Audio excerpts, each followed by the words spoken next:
Phew.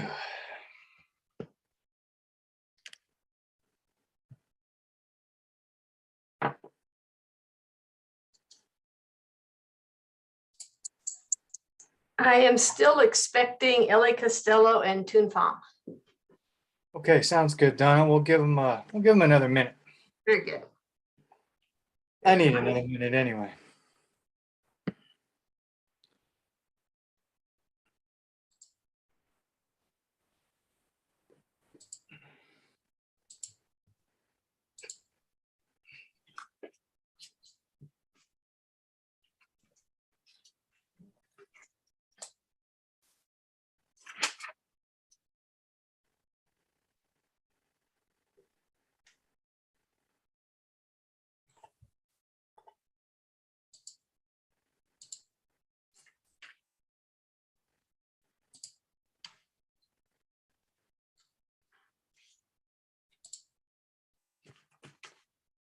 All right, that looks like everybody.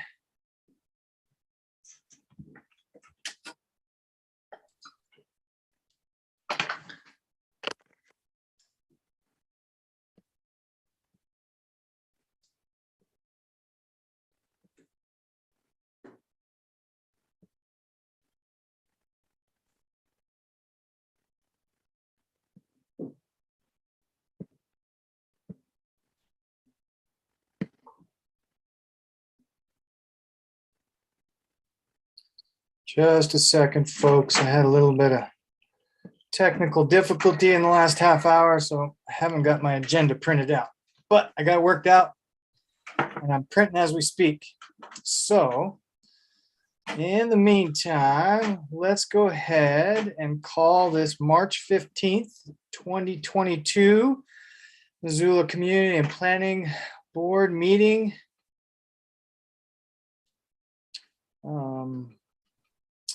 Open, and we'll have a roll call here.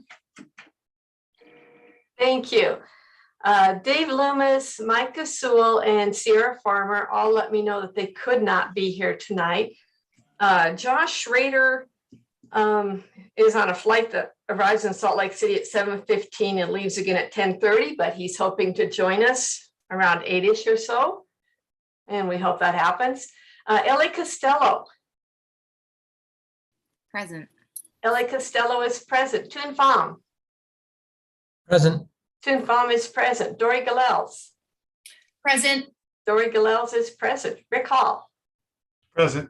Rick Hall is present. Shane Morrissey. Present. Shane Morrissey is present. Sean McCoy. Present. Sean McCoy is present. Mr. Chair, there are 6 regular members and no alternates present. We have a quorum. Outstanding. Thank you, Donna. Okay, and with that, we will move on to approval of the minutes from the March 1st, 2022 meeting. Ideally, everybody had time with all of the reading that we've got recently to go over those minutes. And if you have any objections or changes you'd like to get made, holler them out now. Otherwise, we will call for a motion and a second. I'll move. So moved by Shane. Is there a second? I'll second. Was that Dory? Yeah, sorry, Dory. No, you're fine. I just didn't quite see who it was. Seconded by Dory. And we'll do an up or down vote. So all those in favor, say aye. Aye. Aye. Aye. Aye. Any opposed, say nay. And unanimous vote on the minutes for March 1st, 2022. And the next portion of the agenda for this evening is our public comment period on anything not pertaining to tonight's meeting. So we are aware that there will be a lot of folks commenting on the zoning update for the county, but this is an opportunity for people to speak outside of tonight's agenda. So if you have something that you would like to comment for tonight, outside of tonight's agenda, you're welcome to comment here. For those of you who are at home watching on any of the many different devices, whether it's YouTube, MCAT, your Zoom, many other different ways, you can click in on the meetings if you're a Zoom webinar and join the meeting at the top of the agenda. And if you are watching and want to call in with your cell phone or your landline, then you can do that by calling on cell phones. It is 1-253-215-8782. Or if you're calling in from a landline, it's 1-888-475-4499. The webinar ID is 842-9399-6424. Again, the webinar ID is 842-9399-6424. And the password is 999-636. One more time, the password is 999-636. And you press *9 to raise your hand to be recognized to make your comment, and *6 to mute and unmute yourself. It's also very important for folks calling in on a separate line to mute the device that you are watching the meeting on. So if you're watching on your television or on your computer and you call in via your cell phone or your landline, please mute your television or computer, because there will be a kind of an overlap or an echo between the two devices. So with that, we'll give over a minute and a half here to folks who want to try and call in and make a comment on something outside of tonight's agenda. We won't give a lot of time over this because we have another full night tonight. We're anticipating lots of public comment, and we want to give time over as much as we can for that.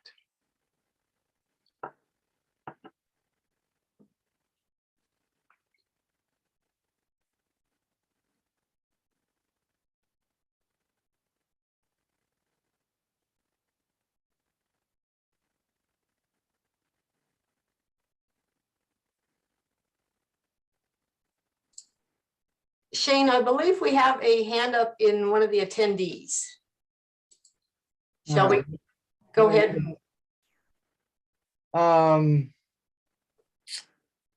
If it's on an item not on the agenda, we should have them talk.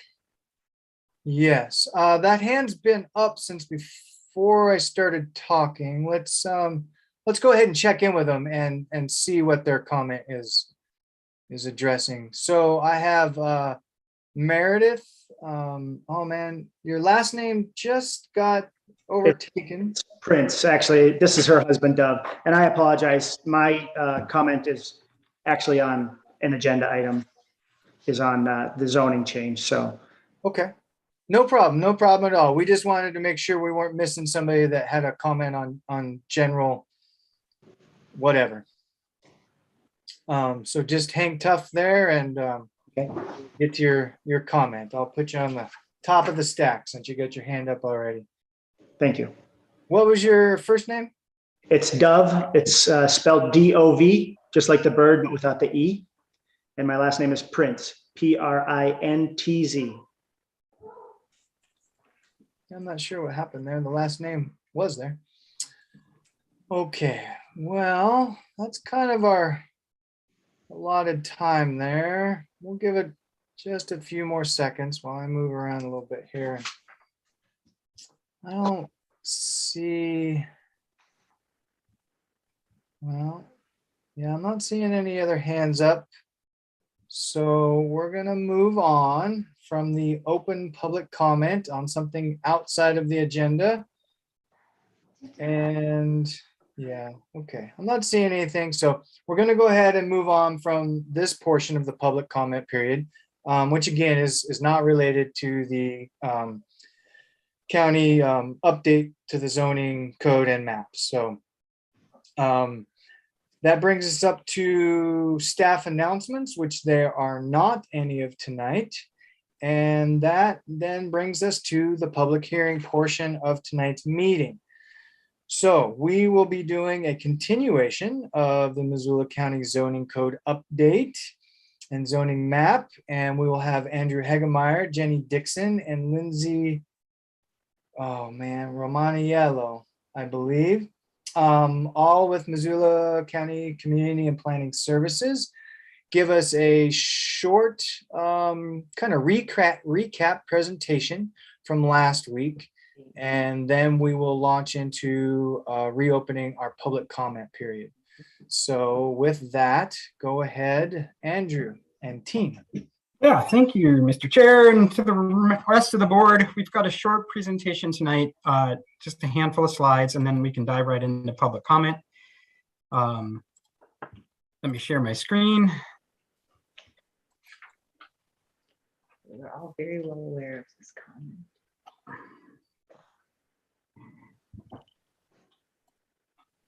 All right. So with me tonight is Jenny Dixon and Lindsay Romanello, a couple of planners that have been working on this project for a really long time. What we wanted to cover tonight is just a handful of things. First of all, if for folks who maybe didn't listen in or haven't checked in on the March 1st hearing, we held a staff presentation that was about an hour long that covered the code in much more depth than we would do tonight. Then the board opened up the public hearing, took comment for everyone who was interested in commenting, and then moved on to board questions and discussions, which involved a little bit more public comment and back and forth between staff, the board, and the folks in attendance. And then at the end of the meeting, which was about 10 o'clock, the board moved to continue the hearing until March 15th, which is tonight. In the meantime, staff has been very, very busy. We've submitted a few board materials for the board tonight. And the first document was sent on Friday last week. And it's all of the comments that we have received so far in this process between January 14th and March 9th up to 5 p.m. on Wednesday. And that document not only includes the comments, but a staff analysis and recommendations from staff to the planning board on whether or not to make changes and what those changes might be. In addition to all of the public comments in that document, there are also a host of maybe a page and a half or 2 pages long, so maybe a dozen or 2 dozen items that staff, as we have been working with the draft, have identified that need clarification or need to be cleaned up. So there's the public comment and recommendations, and then staff recommendations in that document. That document is also available on the mczoningupdate.com website, if anyone is interested in finding it, taking a look. Because we only evaluated comments up until Wednesday, March 9th at 5 p.m., as we needed time to work on them, we still received some comment after March 9th at 5 p.m. and you just received a document about an hour ago that was all comments that we received after March 9th at 5 p.m. until today at 5 p.m. And that's just the raw comment. So in terms, for the folks who are here tonight to participate in the hearing, if you're not used to or haven't participated in a public hearing before, it's a formal process. It's required as a part of a zoning project, as according to law. The way we operate our public hearings in Missoula County is we'll have a staff presentation, which is what we're doing now. And then we'll have the continuation of the public comment. So the board will take public comment. Once everyone has gotten a chance to speak, the board will close the meeting for public comment. At that time, they may decide to close the public hearing, in which case the hearing process is officially closed. After they do that, either they close the meeting for public comment or close the public hearing, the board will answer questions and have discussions. They may ask questions of staff. They may ask questions of attendees. and of course, have discussions with each other. Once they get to a point where they believe they are ready to make a recommendation, as this is only a recommendation, the planning board only makes a recommendation. There's still another set of hearings that start on March 5th or May 5th with the Missoula County Commissioners. The planning board will then start to work on motions and towards their recommendation. It is possible that the board gets to a recommendation tonight. So if you're interested in commenting, if you haven't commented before, and this is new to you, follow the directions that Sean put up on how to be recognized in a virtual format. It's fairly straightforward. You can raise your hand and the planning board chair, Sean, will call out your name or your screen handle, which is sometimes the case. When you get called on, state your name for the record. And then you'll be free to speak. Once you've stated your name, give your comment. You do have a 3-minute maximum, and the planning board they will point it out when you get close to the end of your time. If others have made your point, it's reasonable decorum in these meetings to just affirm the previous comments rather than restate what other people have said. And then also, if you have questions, they're totally appropriate, direct your questions to the board, and staff will be taking notes, and we'll be able to have a discussion with the board once the public hearing is once we've gotten everyone's comments, because we want to make sure there's enough time for everyone's comments.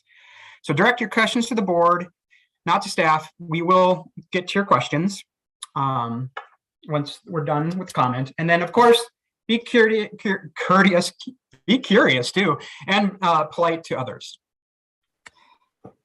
We do have motions prepared. There is the motion on the growth policy. I just want to remind everyone that part of this hearing is the growth policy amendment, it's a really minor, just non-contextual amendment that is to align with state statute, because state statutes changed in 2021 by the legislature. And then there are also the motions for the zoning code and the zoning map. And I can bring these motions back up when the planning board is ready to make the motions. So with that, I will stop sharing and hand it back over to the board. Great, awesome. Thank you, Andrew. Appreciate the recap. Okay, so we will open up or reopen up the public hearing portion of tonight's meeting, and public comment portion of tonight's public hearing, and get folks up and commenting. Just going to reiterate a couple of things that Andrew pointed out. However, first I want to just kind of lay out some of how we'll shake things out a little bit tonight. So last meeting, we took a break around 7:30. I'm anticipating doing that again tonight, just so that everybody can, meet whatever needs you may have. And there's also an anticipation that tonight will be another long meeting. So particularly for board members who have to stay here till 10, ideally not past 10 o'clock, but sometimes we might need breaks even if the public doesn't. If there is a continuation of tonight's meeting for planning board members to know, that is the 29th, I believe. Sorry, I'm trying to find my notes. Here we go. So if we do not get through all the public comment, or if we're still trying to get our questions answered, whatever the case may be, we do have time allotted for March 29th to pick this meeting back up and continue forward if we feel as a board that that's necessary. And I think other than that, just want to remind folks to raise your hand, and also it's very important to lower your hand when you get the opportunity to speak. I will be taking a list or a stack, and I try and get everybody in the order that I see your hands go up. Last meeting, things went really smoothly. It was it was very nice. All the public comment was very courteous. We just asked to stay within that framework with as much as possible. And again, when you call in and you get your opportunity to speak, please state your name. And it was suggested by one listener from the last meeting to maybe spell your name out, particularly if it's difficult, so that staff can make sure they get the right name for the record. We will be holding your comments to 3 minutes, and I will have my timer going, and if need be, I'll let that beep so that you can hear that as kind of a gentle nudge to know to start wrapping things up. And then I will also make the best effort to interrupt you in a polite fashion to let you know that your 3 minutes has gone up. Again, if you hear a point being raised multiple times, try and reaffirm that and move on to other things, or just support that person and then let your time go so that others can speak. And I think lastly, again, everybody, the planning board and staff will be writing down the questions if you're asking them. Direct your questions to the board, and we will then take your questions to staff. And if it seems like really pertinent in the moment, we will go ahead and maybe try and address that. But for the most part, we're going to try and wade through public comment, take your questions, and then we'll start to hash through those individual things as we begin our discussion as the board. And I think with that, we will open things up. And so if you want to make a comment, go ahead and raise your hand. And I'm going to read out the ways that you can get on and do all that here one more time. And what happened to my stack?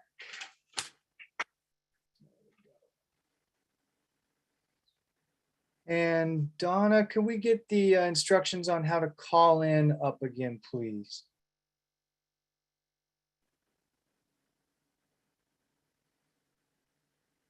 Okay, so ideally everybody can see that. And if for some reason you're not watching something, then I will read it out to you. You can go to, excuse me. You can go on YouTube, MCAT, or to the city website, or Zoom in via webinar and watch and listen and comment to all this. If you are watching on your TV, or hold on, here comes an interruption from my children. Yes. Cashe's got a flag that we did hot and cold. Okay. And then Cashe's found that house. Okay, I'm on a meeting, okay? It's a pirate flag. Yes, it's awesome. Thank you. Sorry about that. My kids just captured a flag. They're very excited. So if you're joining in on a device and you're watching and you need to call in via cell phone or a landline, you can call in on cell phone using 1-253-215-8782. Again, that's 253-215-8782. Or if you need to call in on a landline, you can call in from 1-888-475-4499. The webinar ID is 842-9399-6424. Again, the webinar ID is 842-9399-6424. And the password is 999-636. One more time, the password is 999-636. And to raise your hand, and I believe lower your hand, it's *9 to make your public comment. Go ahead and raise your hand and I will write that down and then call on you when the opportunity arises. And to mute and unmute yourself, it is *6. And for those of you that are calling in via phone and also watching on some other device, please keep in mind that you need to mute your television or your computer, whatever it may be, so that you're not creating an echo or some type of feedback that will come through on the telephone you're trying to talk to us on. And with that, let's launch into our comments. So I believe we have Dove Prince first up in the stack here. So Dove, if you can hear me and go Yeah. ahead. Can you hear me? Yes, sir. Okay. I did submit this letter, so many of you may have read this already, but I wanted to verbalize it for the public record. I'll keep it under 3 minutes. Dear Missoula County Planning Board members, we are homeowners in the Malham Meadows and Meadows West neighborhoods off of Waldo Road, 1 mile north of the Y. Our established neighborhoods are friendly, rural, and quiet, and most of the residents are retirees or professionals who work in the city. Our neighborhoods get our drinking water from private wells. That's very important. Our neighborhoods have also purposefully maintained a rural environment by incorporating no streetlights or sidewalks, and traffic is light enough that our neighbors feel comfortable taking their dogs for walks on the street. We have been informed that the area directly neighboring our backyards to the east is scheduled to become zoned Commercial Center, CC. This new zone designation allows for the potential of 80,000 square foot, 6-story high buildings with no rear setbacks looming over our backyards, destroying our privacy and blocking our sunlight right at the property line. It is also the only zone that allows for a travel plaza and one of only 2 zones that allow for a gas station, greatly increasing the risk of leaking petroleum fuels and other toxic fluids into our precious well water. We are dismayed at the prospect of our health and residential neighborhood peace being permanently damaged by this commercial zoning change. In the planning, there appears to be no buffer zone between our rural homes and this commercial designation. We respectfully hope that you will be able to put yourself in our shoes, and we ask that you please modify the zoning designation directly abutting our neighborhood to something more consistent with the quiet, environmentally clean neighborhood it currently is. There were reported plans for a residential live make LM zone on the southwest corner of Highway 93 and Waldo Road, and that designation would make a lot more sense being as close to our homes as it is. It would provide housing and jobs, be an environmentally sound option as it encourages less driving, and would be significantly less polluting to our underground water system. Please help us protect our well water. Thank you for your consideration. We appreciate it. And I had it signed by 22 households and that signed it in 1 day. So thank you very much.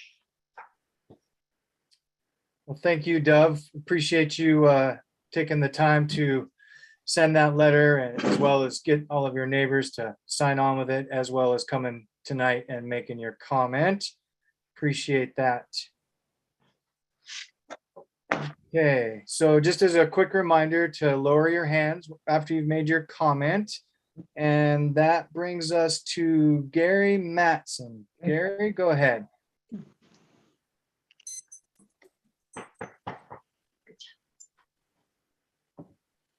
Very well written. Let's see, Gary, it doesn't look like you're getting, just give us 1 second. Give you the opportunity to speak here. Okay, now can you hear me? Yes, sir. Go right ahead. Okay, yeah. Members of the planning board, I am Gary Matson, a resident of West Riverside. I have sent in a written comment, so I'll just briefly summarize. My comment is about the zoning of 2 parcels in West Riverside. One is the 116-acre West Log Yard. It is proposed to be zoned heavy industrial.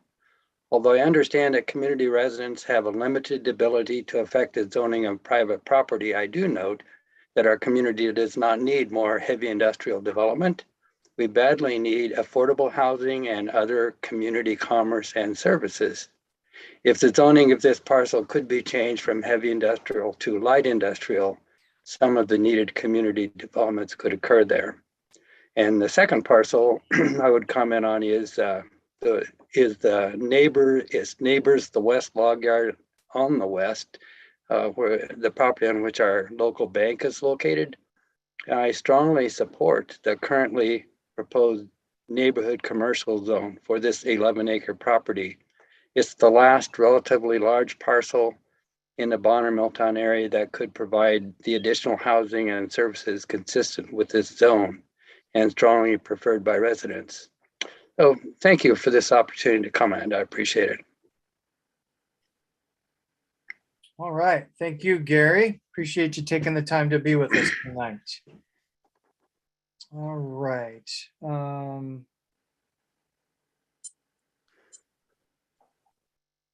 Okay, so that brings us to Don Rossetti. Don, go ahead and once you, I'll try and let you know when staff usually has to give you the opportunity to speak there. All right, you can unmute yourself and go right ahead. Hi, actually, this is Vicki Rossetti. My husband, Don, is here with me. But we would like to comment on the proposed zoning of 1 dwelling per 2 acres.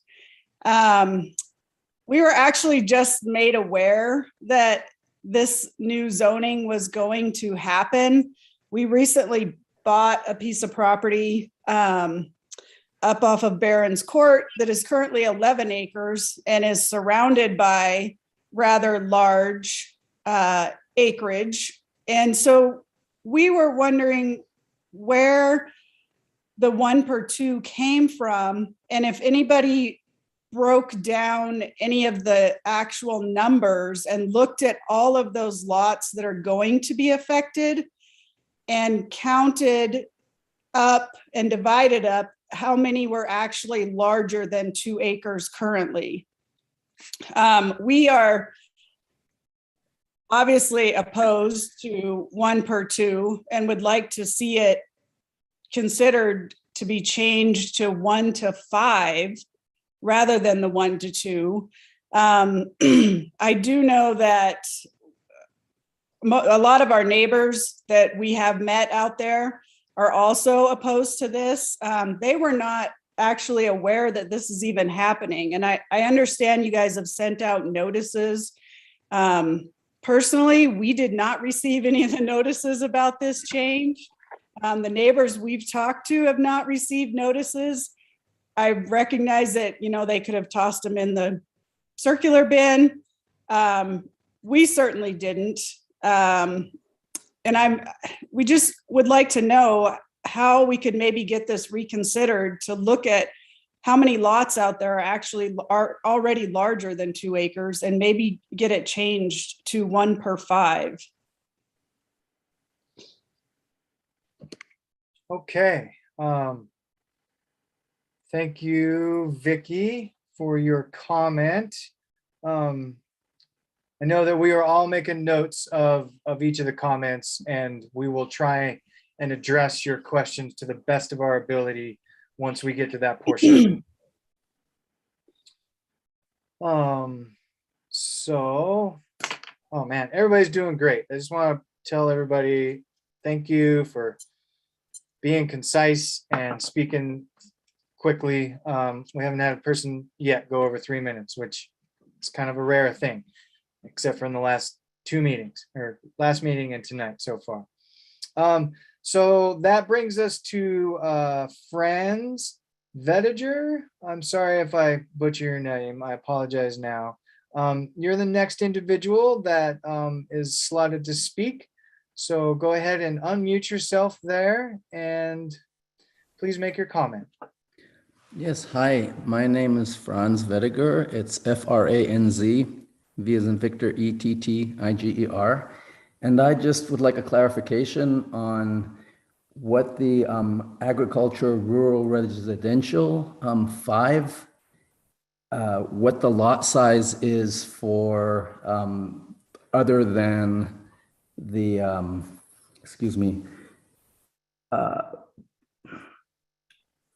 let me see here, for other than a duplex or a twin house. Is it says for an,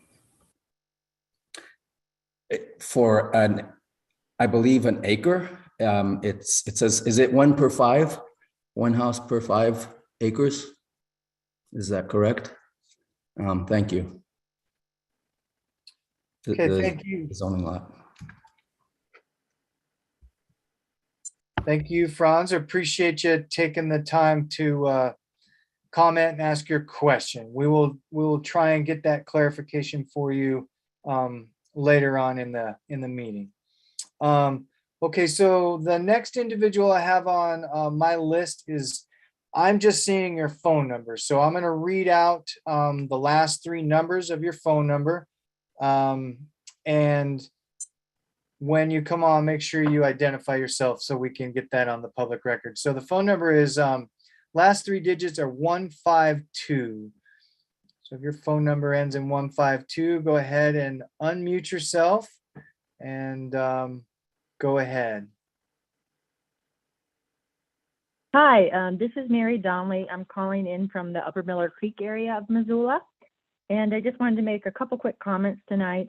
My neighborhood has already been sending comments in, written comments and signatures. They're looking to protect the area. It's an ag, zoned 1 house per acre, ag-friendly area. And we understand that bonus density designation is on the table now for Missoula County.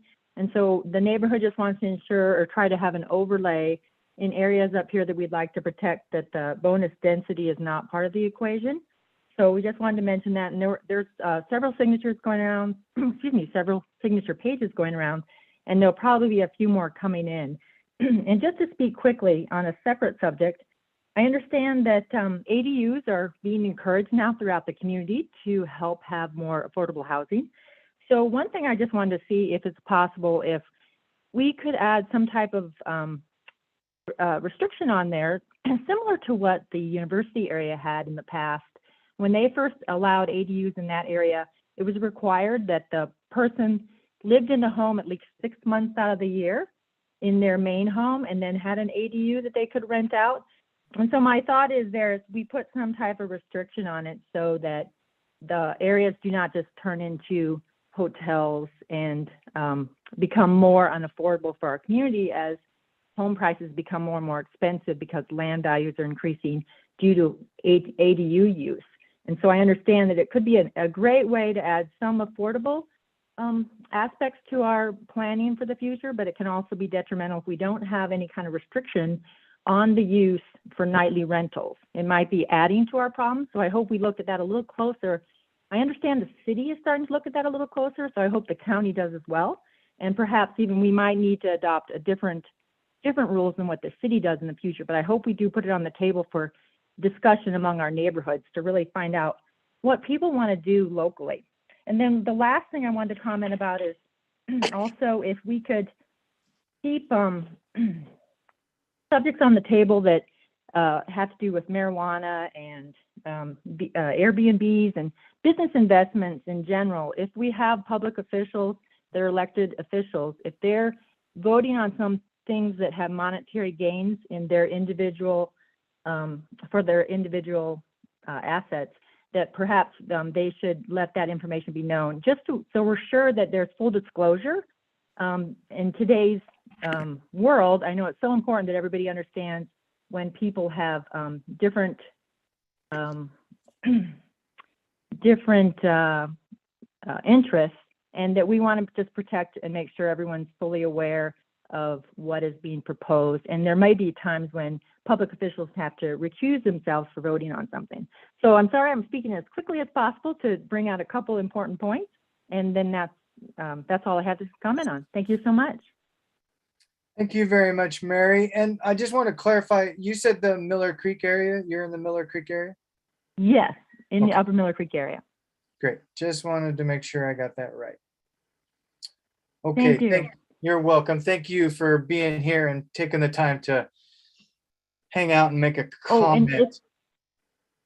if I could add just one more thing, it was just a little difficult to get on tonight to comment, and I don't know if others are finding it challenging also.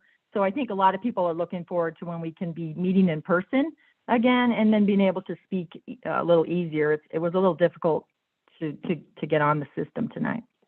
For sure. Can you describe what your challenges were there, Mary? Well, well, I ended up going to a couple. I think I was on a different program initially. I was on a previous meeting. And then when I did, I logged on to my computer and was able to get on. the computer system, but I wasn't able to comment. So I went to my phone so I could make comments. And then both of those systems were not in sync. So then I turned off the computer and I was just listening on my phone. But there just a couple glitches, and I'm not the most computer savvy person there, so it could just be me. But I thought others might also have some difficulty. Okay, all right. Well, thanks for letting us know. You bet. Thank you. Okay, so Sean, can I make a quick suggestion? absolutely. I'm not sure who's speaking, so. It's Rick. Oh, hey, Rick. If people are referring to a specific piece of property that they're asking questions about, could they give the address for staff to be able to look it up? Absolutely. That's a great suggestion. Thank you, Rick.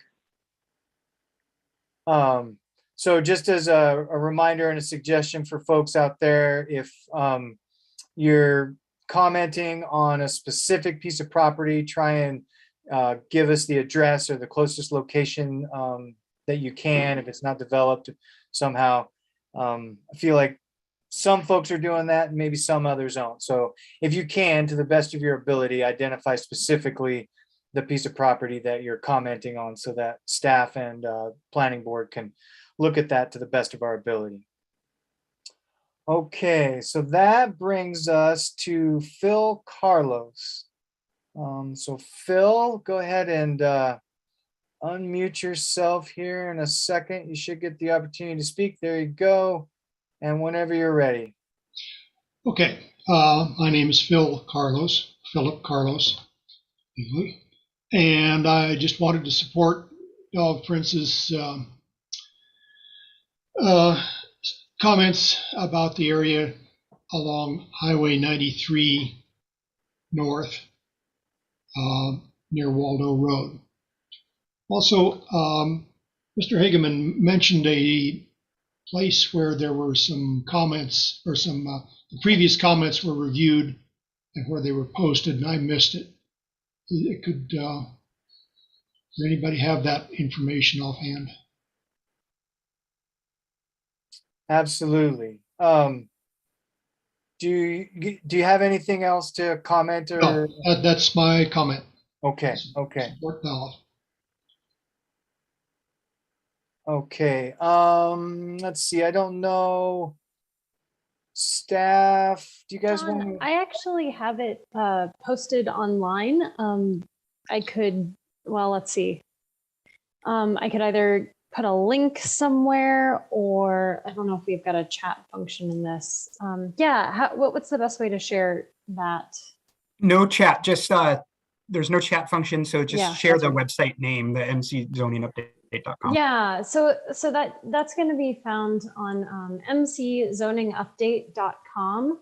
And if you look at the top there, there's a tab that says public hearing info. And if you click there, you'll see a heading on the side that says summary of public comment and staff evaluation.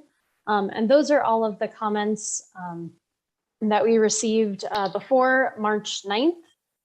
The first one down, and then below that, you can see all the public comments that we've gotten between March 9th and today.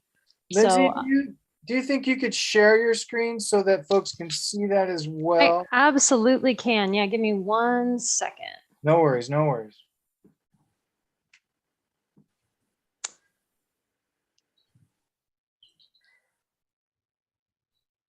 All righty. Can folks see my screen? Yes. Great. So this is the homepage for our zoning update website. And then if you go up here and click public hearing information, you'll see here on the side, we've got that memo that we sent out. And that this is the document that has all of the comments up to March 9th. That we then added our evaluations to. And then just below that, we've got all the stuff that we have received between March 9th and today. So this is a good resource. This is the first one is a pretty large document, but yeah, I think that'll be great. And again, that you are the website. Sorry, the website is mczoningupdate.com. And I will stop sharing. Outstanding. Thank you, Lindsay. I Yep. think that will be helpful. And for, folks out there listening, if you haven't had an opportunity to go to the county website and go through that memo, staff is clearly put a lot of work into trying to organize all the public comments and their recommendations, and whether it is a change or not a change, anything along those lines. So ideally, all of you can get an opportunity to get in there and look for your public comments, and see, if you haven't already talked to staff or heard from them, what they responded to or what their recommendations are. And the planning board makes every effort to read through all of that in our free time and take all of that into consideration. So if you haven't had a chance, please try and go give that a purview. Okay, moving right along.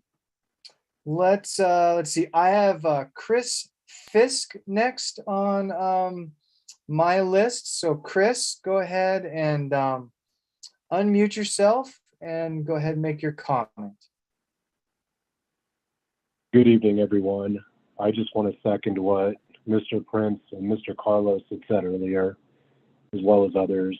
This push to increase density and create more commercial spaces right in our backyards is frankly ridiculous. It's destroying the very nature of Missoula. It's destroying Montana.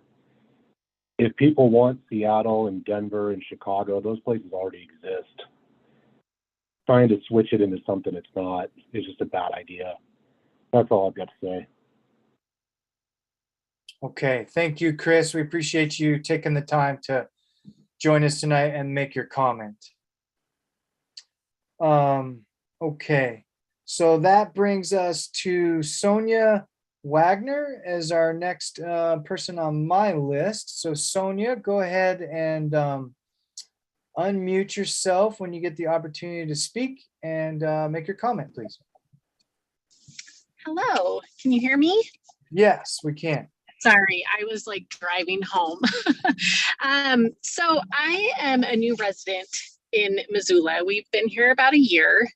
We moved with, my husband's been with Shields for many, many years. So we moved to open the store. And by trade, I'm a massage therapist and esthetician. And we bought in the Upper Linda Vista area. When I bought my house, I had mentioned to my realtor that I was planning to work from home while my son is at school.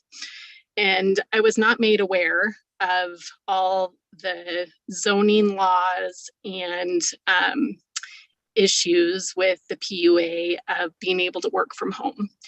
So unfortunately, I went through a process of putting a beautiful treatment room in my house before realizing that I can't get a business license in the county of Missoula for my home because of our location.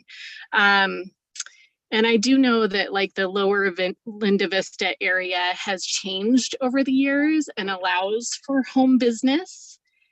And I guess my point is that I just really feel it's important these days that people can work from home. My type of business is very low impact and very community related. And I just want to be able to do that so that I can provide for my family and be, dropping my son off at the bus stop and picking him up at the bus stop. And not going out and renting a commercial space. So I've made many, many phone calls. Some of you may have seen emails that I've sent, but I really would like to be able to have some freedom to operate a home business that is not impactful in any way. It's one person at a time.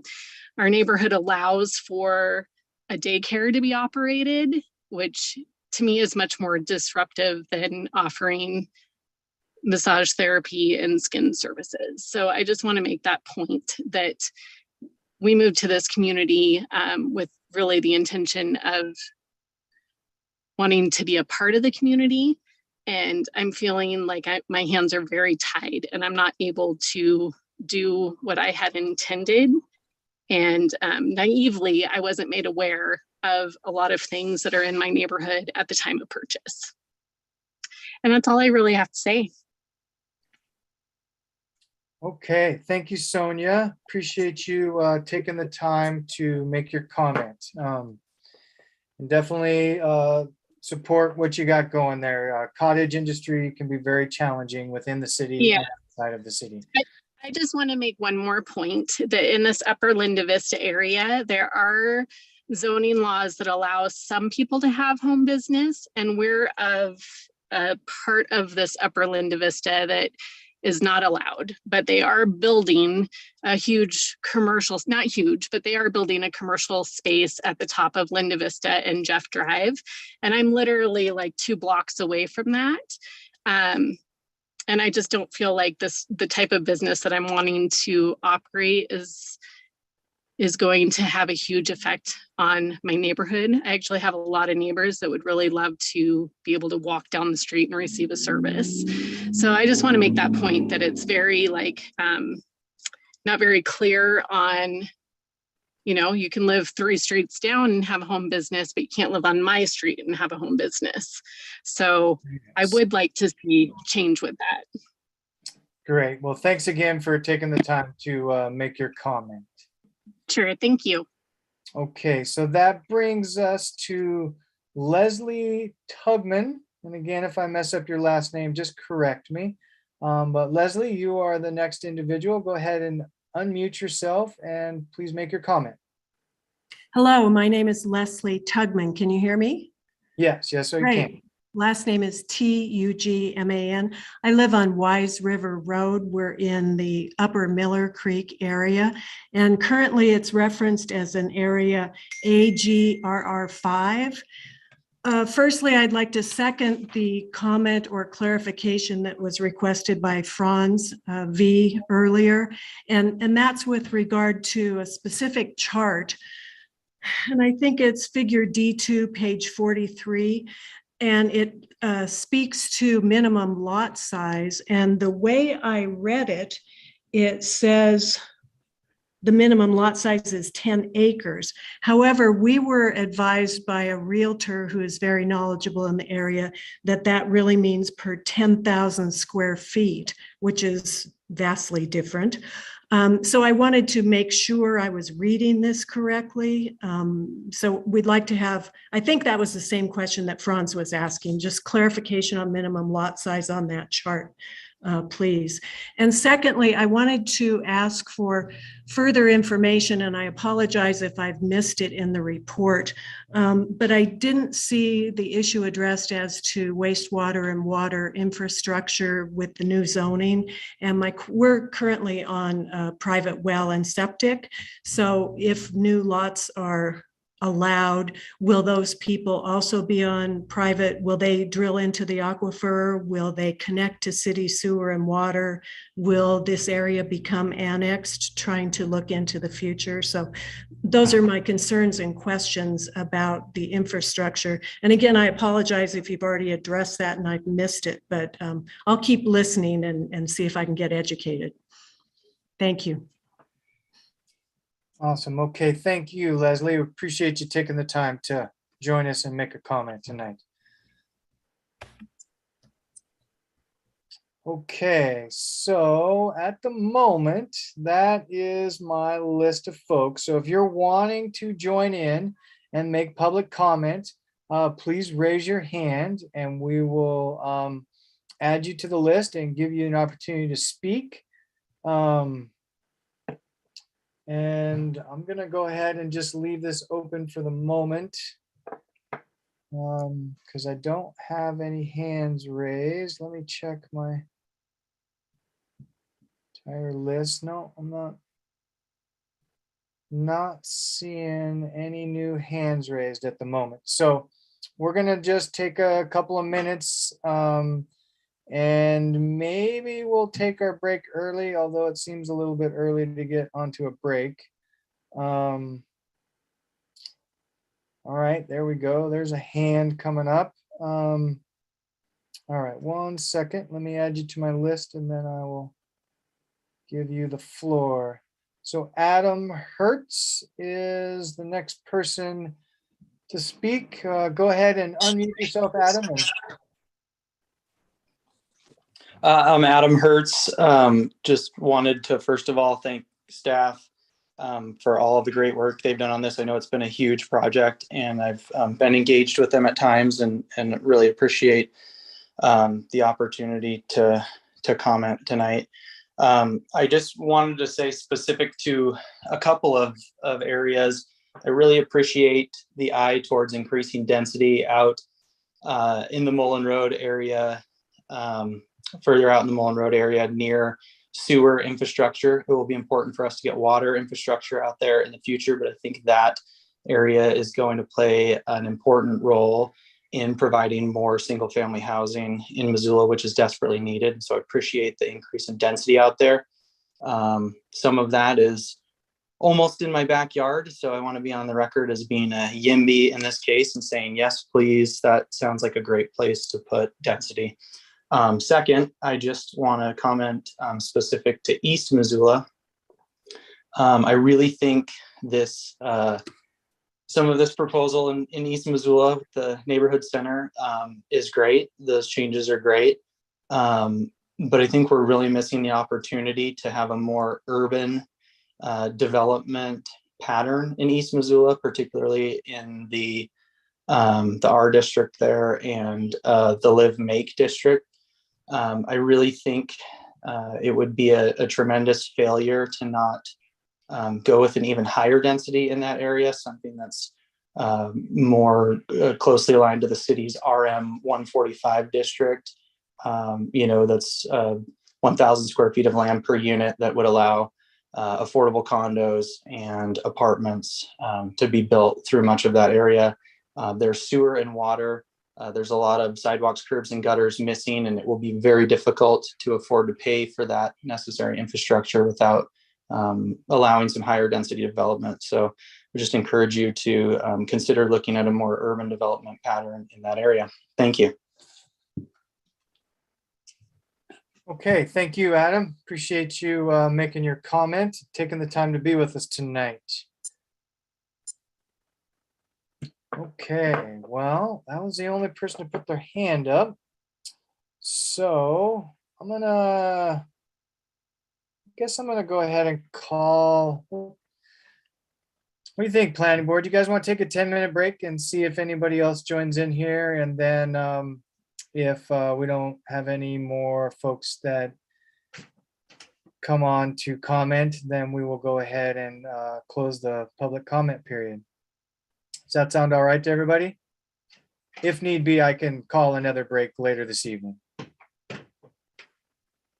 Okay, so let's go ahead and let's just take 10 minutes.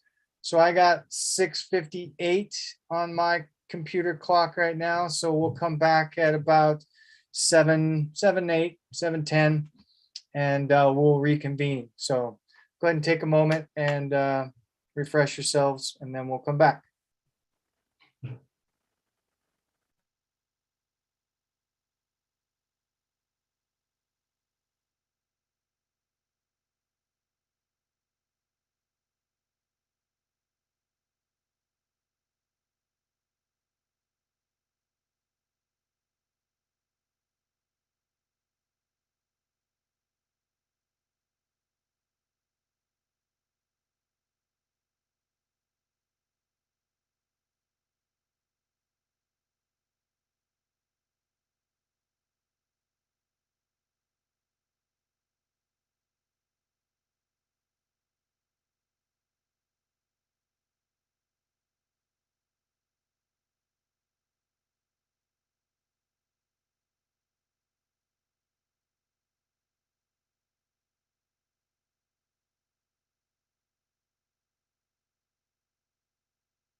Okay, folks, it is 7:08 on my watch, and I'll give planning board members a moment to get back to their computers or desks. And while I'm giving them that time, I will go ahead and read out again the numbers and ways that you can participate in the meeting. If you would like to make a comment, please go ahead and raise your hand, and I will make a list of that. And one more time, for those folks out there watching the meeting via streaming or YouTube or on Missoula, City of Missoula's website, you can call in on your cell phone if you can't join in via some other way. You can call in from your cell phone on 253-215-8782. Or if you use a landline, as I do, you can use 1-888-475-4499. The webinar ID is 842-9399-6424. And the password is 999-636. Again, the password is 999-636. Press *9 to raise your hand and *6 to mute and unmute yourself. And with that, we will open it back up to public comment. However, I'm not seeing any hands raised at the moment. So I think with that, I guess I'll give another minute here. I don't want to step on anybody's toes, but this is our second meeting, trying to provide as much public opportunity for public comment as we can. So I am inclined to go ahead and close public comment here if I don't see any hands come up in the next minute. And we will move on to the board's discussion and questions portion of the public hearing for tonight.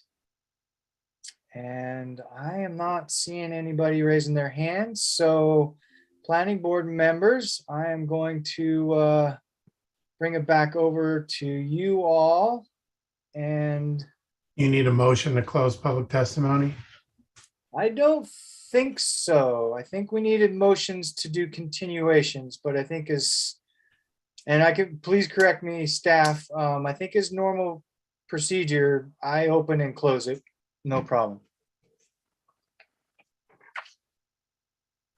And, just to let the public know, if I see a hand go up or if staff sees a hand go up, we may very well let you go ahead and comment. But for the time being, I'm closing public comment and we are going to move on to the board's discussion and questions. So are there any specific questions that board members have at this time? Do you guys want to wade into the questions asked from the public? Where are you all at? How are you feeling?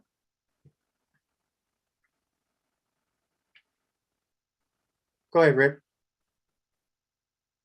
I guess I'm ready to wade into some of the questions that were on the 64-page responses, Andrew. One of them, I see that there's been a reduction in density on mobile home park suggestion from 20 units per acre to 15. I think that was a compromise made from one of the public suggestions. One of the other suggestions from staff was that there be a 5-foot distance between designated parking area and a mobile home. And I was just wondering where that 5 feet came from, because with many single wide mobile homes in parks, people park right next to their mobile home or right in front of their mobile home. I'm just curious where that 5-foot designation came from. Yeah, sure, Rick, that you're right, that 20 to 15, what staff did, that it was based off of public comment, and staff did the math, and you couldn't get 20 mobile homes on an acre. So 15 was kind of the number that you could. As for the 5 feet, I think I'm going to have Jenny answer that question. Thanks, Drew. I unmuted, didn't I? Yes. Okay. So the 5-foot separation for a parking space is really to allow for car doors to open. And a car door is about 4 feet. So you have the, 3 to 4 feet, and then an additional space there. And it's really where a parking space would be allowed to be placed adjacent to a mobile home.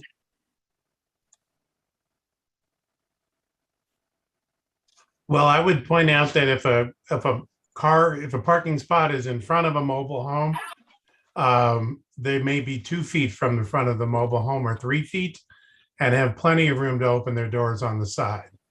And that just moves the car further out into what would be the road and doesn't really achieve the, kind of works against density. So just a comment. Thank you. That's a good observation. And then I had a comment also about one of the commenters, Kathy Nolan, and just wanted to query staff on, she had made a suggestion in the new comments that were sent after March 9th to have protocol for public hearings be that the public should say their name and spell their name. And if comment is about a particular property, ask the person to state the address or intersection, and have the staff member do a screen share with the zoning map of the property being discussed. I think that's a great idea. And I just was curious as to what the mechanism is for us to consider adopting that. Does it need to be part of a separate session? I know it's not part of the zoning update, so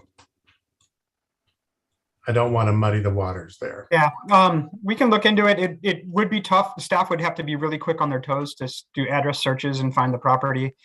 I do want to note that in this process, every single comment, including the ones tonight, staff knows where these properties are, and if the board has questions, we can take you right there.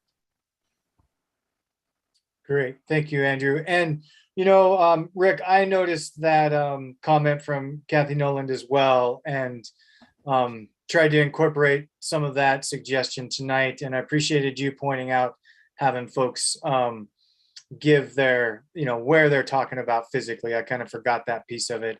However, I think the mapping portion of that comment is the challenge for staff, right? Because they've got to find it and then get it on the screen and pull it off the screen. And so I think there's a little logistical challenge, which is one of the reasons why I haven't brought that up directly to staff at this point in time. But maybe as we proceed in the future, we can see if that's a little more possible, to have staff think about that and be prepared for that more. That's all I have. Thank you. Awesome. Thank you, Rick. Does anybody else have any questions or anything for the moment? Or I would, if not, if you guys don't have anything pressing, I think I would maybe move in to try and address some of these comments from tonight. And then we do have a hand up, by the way. I do see that. Let me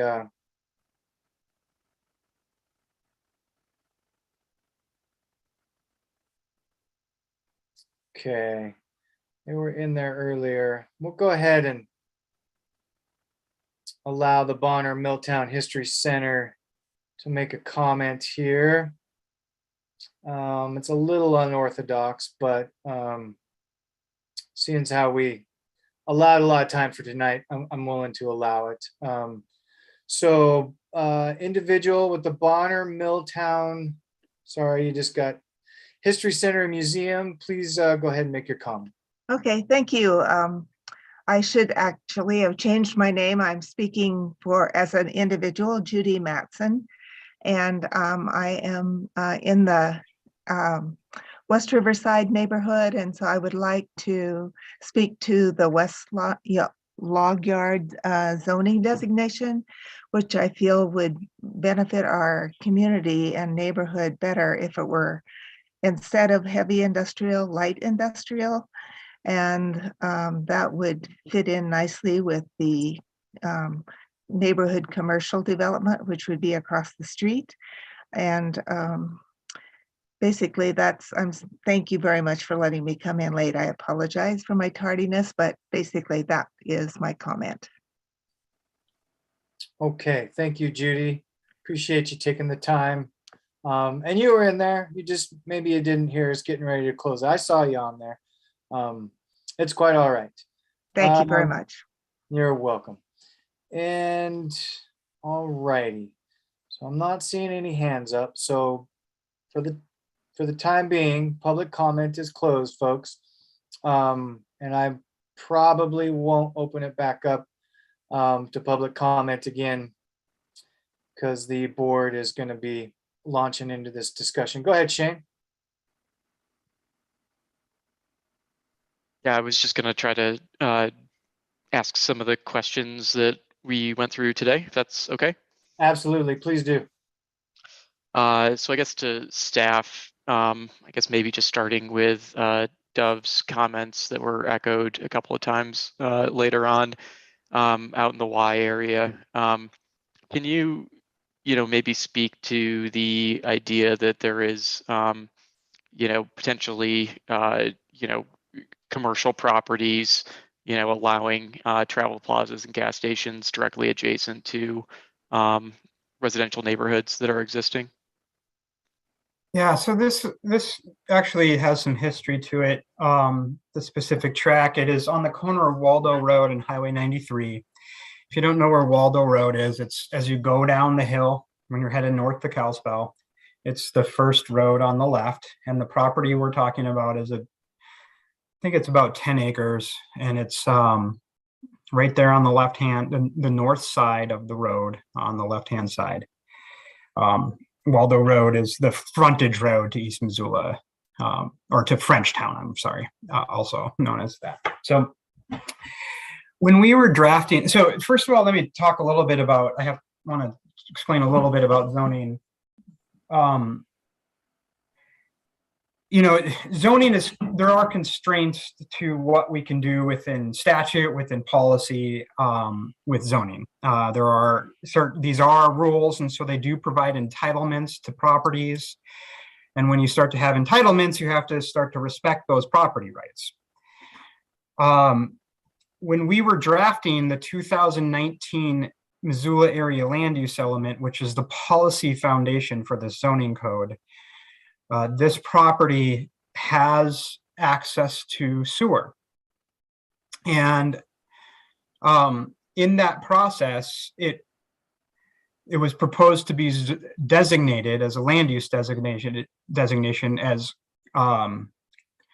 commercial center, which is a auto-centric type commercial zone. It's meant to, or land use designation that it's meant to slowly transition into more walkable places. Is kind of what the vision is in the 2019 Missoula Area Land Use Element. The neighborhood was really involved in the process, but they didn't focus on this property. They focused on the property next door, which was, I think, designated as neighborhood residential, pointing out in that process to staff that the property in question today, the covenants actually allowed for commercial uses. So during that public process, there wasn't really an objective to the commercial center land use designation, and that was ultimately approved by the county commissioners. Now in 2020, the landowner proposed a zoning change for the property. They actually proposed to zone it. It was unzoned at the time. So they proposed a zone change, or a zoning designation of, I believe it is C2 general commercial, which is in the current code, which is the more intensive auto-centric zoning designation that aligns with the commercial center land use designation in the plan. That zoning was approved by the county commissioners. So today, the current zoning on that property is commercial center, or it's the equivalent. It's general commercial. So what essentially is occurring here in this update, it is not a rezoning of the property. I'm trying to think of the best way to describe it, but it's just changing names to commercial center. So the property is currently zoned for general commercial. In the new code, it would be zoned for commercial center, which is the equivalent zoning district in the new code. So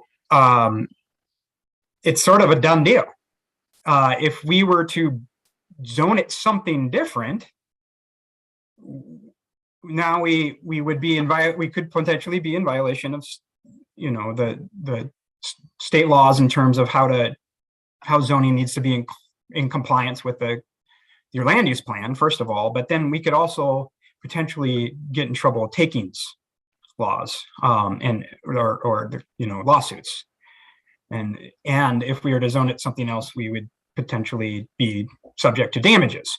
So I certainly appreciate the concern of the neighborhood, but staff cannot support anything but commercial center on that property. Thanks for that explanation. Andrew, if I can just jump in real quick, Shane. So with that zoning designation, does that necessarily mean that a subdivision couldn't go in there? I mean, it's still possible, or does that have to stay within that? Absolutely. The commercial center zoning is a mixed use zoning that allows for residential development or commercial development. The commenter referenced a live make designation across the street. That's also zoned or proposed to be zoned commercial center. The type of development they're doing is sort of a live work type development. That's a mixed use development that we haven't seen the exact proposal, but we've talked to the folks that the mix of commercial and residential uses on one property. They're a little bit closer to a water source than the property we're talking about, although water could get there pretty easily. There is the challenge on the property that we're talking about that they do have some stormwater spring runoff problems, shallow groundwater problems, and there is a condition placed on that property that says you cannot have basements, the property we're talking about. So there are limitations, but like if you wanted to build a 6-story building, you kind of need a basement. And so there are limitations on, site limitations that would limit what could happen there, but it's it's a zoning designation that would allow residential mixed use or commercial uses. Okay. And just one more follow-up for you, Andrew. What do you think the likelihood of, like, if there's no basements allowed, does that also preclude like a gas station with like underground like storage tanks and things like that? Where does that fall in? Does that affect anything? I couldn't speculate to that. I don't know enough about underground storage tanks. They're highly regulated by the state of Montana, and I don't know enough about that. That's fair. That's fair. I was just seeing if we could assuage some concerns there. Absolutely. Okay, Shane, if you've got more, go for it. Yeah, if we don't mind, then I'll just keep rolling for a minute. I guess maybe to get to the second question from Gary, and I think echoed by Judy, related to the property out in Bonner. I guess probably the old log mill area as it relates to the heavy industrial. I mean, is that what it's currently zoned, or something similar to that? I guess maybe getting back to your previous comment, would that be a takings also, or can you just explain some of the logic on why that's zoned or proposed to be zoned heavy industrial? There's certainly some risk to that. The property has been zoned heavy industrial and light industrial, a kind of combination of the two for quite some time. The land use designation is for heavy industrial.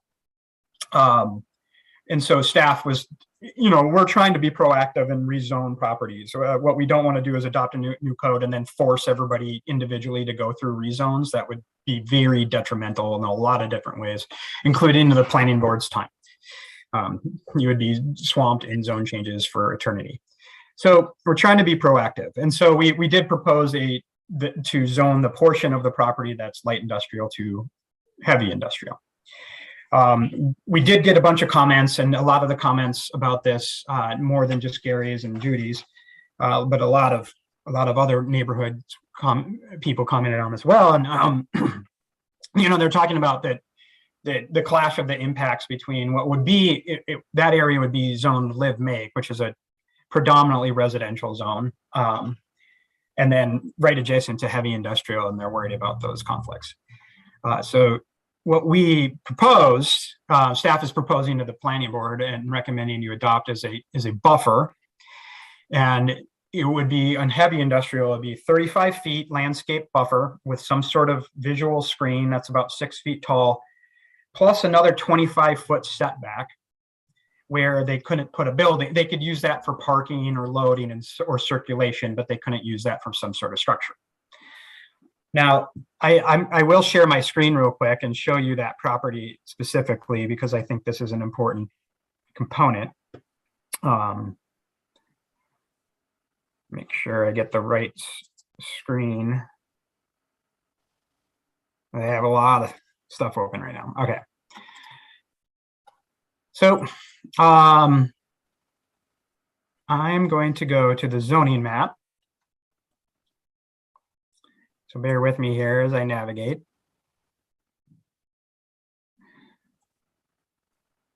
And it might be a little choppy on everyone else's end, but bear with me. We'll freeze. So here's West Riverside, and the log yard is the property that's basically on the north side of the Blackfoot River. So I'm going to do a quick grab. Oh, it didn't work. Oh, here it is. I'm hoping you can see my little snippet there that it just grabbed. I'm going to draw. Andrew, I don't think so. Oh, shoot. Okay. So you can see my cursor though, correct? Yes. Okay. So imagine the west side of this property and the north side of this property, about where my cursor is going to roughly right in here. That's the portion of the property that's currently zoned light industrial, while the rest is zoned heavy industrial. So the planning board in the county wouldn't necessarily get into a problem with takings law, just not changing the zoning on this property and leaving it as light industrial on this portion, and that would leave it as heavy industrial on the remainder. Sorry, I keep trying to go back to the Zoom, but I have so many, there we go, so many windows open, it gets confusing. So what you would essentially be doing is saying, don't be proactive, just switch the zoning from light industrial to light industrial, heavy industrial, heavy industrial. What staff's recommending you do is adopt the buffers, but that is also a possibility. I don't know how well the landowner would respond, but it wouldn't necessarily be a takings. Shane, do you mind if I interject for a minute there on the same subject? Please. So I attended the neighborhood meeting for that project. And it seems like overwhelmingly the sentiment is that it be zoned light industrial completely. But I would think that if it were split zoned where it was light industrial near the residences on that top half of the development, and that the way that it's proposed with the lots, there's a road right down the middle. If it was zoned light industrial on the top part near the residences and heavy industrial on the lower part near the river, I would think that would be at least a compromise that might give them the buffer they need. I don't know, I can't speak for the residents, but I'm just saying that would be consistent, pretty close the way it's zoned currently. So, as you pointed out.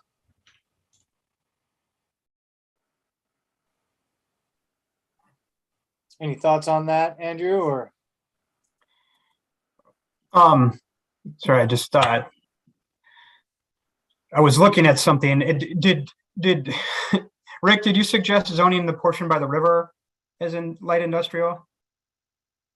I was suggesting the part that's farthest away from the residences, which is near the river, would Yeah. be heavy industrial, and Yeah. the area that's near the residence remain light industrial, which I think it's currently how it's zoned.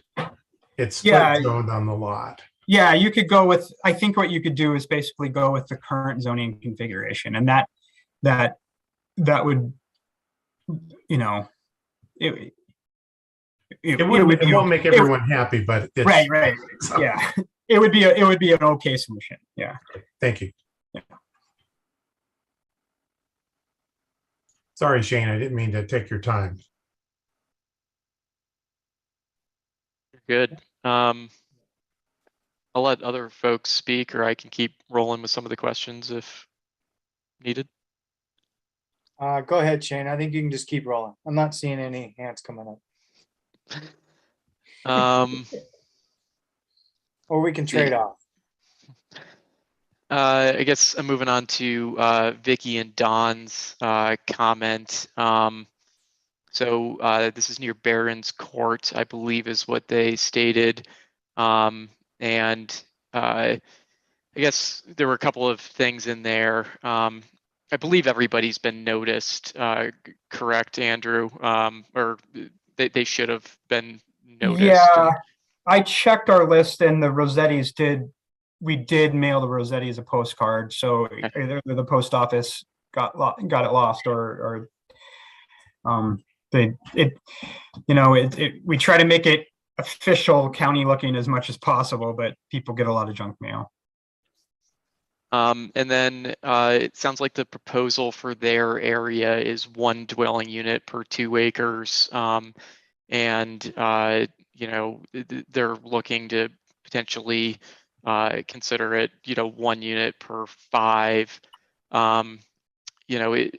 What's the existing zoning out there? And, would there be a reduction in density based on this, or, can you just give us any background on that area? They're currently unzoned. It is an area that, it's close enough to the community that zoning is important.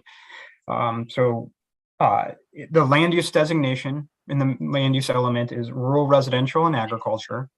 So that in our zoning suite here would translate to the rural residential,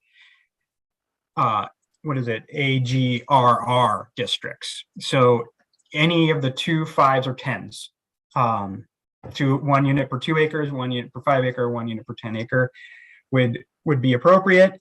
And the Rossettis did send in a written comment, and staff does support change to 1 to 5 on the Rossettis property. We would suggest, we're encouraging the Rossettis, and I think staff has touched base with them on this, for the next step in the process before the commissioners, to get a hold of their neighbors too, so we know exactly which properties want to be 1 per 5. Appreciate that. Mm-hmm. I guess the next one was from Franz, and related to the AGRR5. I guess we were just kind of touching base on that, and just took some shorthand notes here. So I believe his question was related to what's the lot size for things other than a duplex or a townhome, I believe was his question. And So, I'm assuming, yeah. So in the AGRR districts, you have 2, 5, 10. That corresponds to the minimum lot size. So if you were creating a new lot, it has to be, depending on your district, either 2, 5, or 10 acres. If you have a lot smaller than that, you have an existing non-conforming lot, and you can build. So it doesn't restrict your development. So how it works is, if you want to do a duplex in an AGRR district, the minimum lot size is actually double. If you're doing 2 units, you need 10 acres. Otherwise, it's 1 home per 5 acres.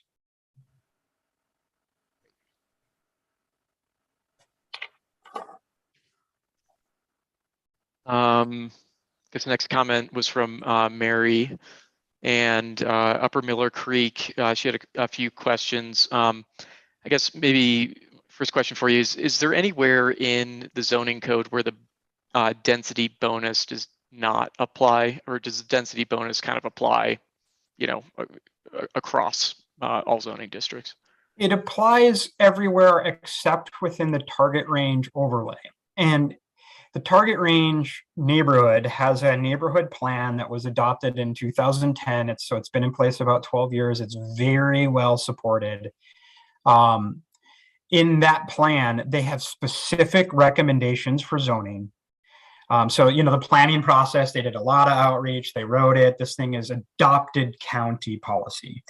In that document, there's a very specific recommendation to allow for clustering of lots, but not provide density bonuses. So that right there is the entire purpose behind the target range overlay. Otherwise, there are density bonuses would be allowed. They are not required in the area that Mary Donnelly is talking about, but they would be allowed when somebody has a unique resource that they want to protect. The county isn't necessarily going to accept any sort of development. There's got to be a demonstrable public benefit to doing a density bonus. And we've listed what those situations are: wildlife habitat, viewshed protection, ag protections, things like that. So if a property does not have a demonstrated public benefit, we don't have to allow a density bonus. Now, in this situation up there, the county wants to be very, very judicious with overlay districts. Overlay districts are additional rules. We're trying to simplify our zoning code, not make it more complex. There are going to be situations when overlay districts are appropriate, and it could be to protect a specific identified resource that's through a public process like a neighborhood plan, or a specific hazard like the airport. So we didn't get time to create an airport overlay in the zoning code update because they're pretty complex to create. But our work plan for next year, we're going to be working on an airport overlay. So staff would not support overlay districts in any circumstance. Staff would not be supportive of an overlay district in this area. Her second question was related to, ADUs and, having some sort of mandatory requirement that the owner lives there for some portion of the year.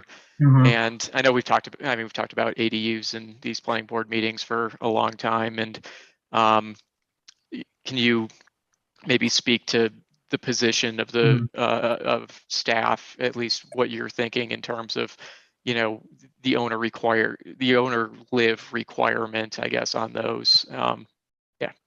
We want to be as permissive as possible with ADUs. Staff doesn't want to be the police of who's living in things. We don't have the capacity or the time to do that. But what Mary was talking about was her main concern was the nightly rentals as it stands right now in our code, you could use your ADU for an Airbnb or something like that. There are limitations on Airbnbs within our code, but they're pretty loosey right now. They're not super strict.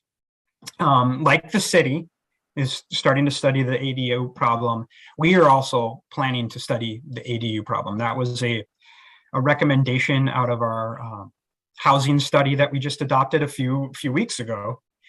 And that is something that we plan to work on in the coming year, is an ADU study to figure out what our real ADU problem is, or not our ADU, Airbnb study to figure out what our really vacation rental problem is. So when we have that study, I assume it will create recommendations on any zone changes that need to occur, much like the city is doing. So we right now we don't know how much ADUs would get used for nightly rentals, but it's something we are concerned about and are looking into studying. Yeah, I mean, it seems to me that in my opinion, the appropriate course of action is to study and understand if the real problem is the Airbnb, let's not conflate it necessarily with the ADU issues at hand. So that seems to make sense to me. Let's make sense to study it and figure out what we need to do with VRBO, Airbnb type things. I'll stop there and let somebody else talk for a minute. Right, and Jenny also, I think, wants to make a comment on what's happening. Go ahead, Jenny.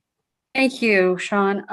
Just relative to the ADU/tourist home discussion, they can easily get confused, but we do in section 5.28, just want to, for the benefit of the public who's listening, especially, let you know that we are recommending that no one be allowed to operate more than 2 tourist homes in total in the ag and residential districts. And so what that's attempting to do is just exactly what Mary's concern was about, as far as residential areas turning into, strictly rentals without a property owner on site. And if you're only allowed to have 1, perhaps 2, up to 2 tourist homes, chances are you're likely going to live on the property. And you cannot have any more than 1 tourist home in an agricultural or residential district. So. Great, that seems rather wise. All right. Does anybody else want to keep? Oh, I see some hands. All right. I'm sorry, I missed who went up first, so I'm going to go ahead and call on Dory since Rick's got an opportunity to speak. Okay, thanks. Thanks, everyone. Thanks again to staff. I know this has just been a long, complicated process. Appreciate all the good work. I do want to just make a couple of comments too. I want to appreciate that, I have read through all the public comments that we received up till March 11th, and then I've been skimming through the more recent ones, as well as obviously listening on these calls. And I just want to note how much I appreciate, and I'm sure the staff as well, that the vast majority of public comments on this have been really great, specific, detailed, and informed. And I did a little math today in looking at the first chunk, the 64-page report, which had, I think, 112 written public comments. And, 57 commenters of those 112 who had comments that resulted in some change to the zoning policy, which is like over 50%. So I just think that that's awesome. I think it's great that people are paying attention and engaged, and that, their thoughtful comments are resulting in some meaningful ways to address the policy. So I wanted to say that. I also, in looking at the newer comments that came in today, and someone, I think Adam Hertz brought it up tonight, was East Missoula. And I know there were some extensive comments about the neighborhood center, and particularly sort of the growing number of apartment buildings kind of going up in what in the future ideally would be a neighborhood center, and the idea of, how can we kind of ensure that there is more of a kind of downtown beginning to present itself there, and how do you do that when apartment buildings are permitted in the neighborhood center? Are there ways, I think the commenters were asking about ways to potentially allow for or require some kind of, commercial opportunities as well. So I'd be interested in what staff think about that. Yeah, great, Dory. For East Missoula, I'm going to hand this over to Lindsay Romanella.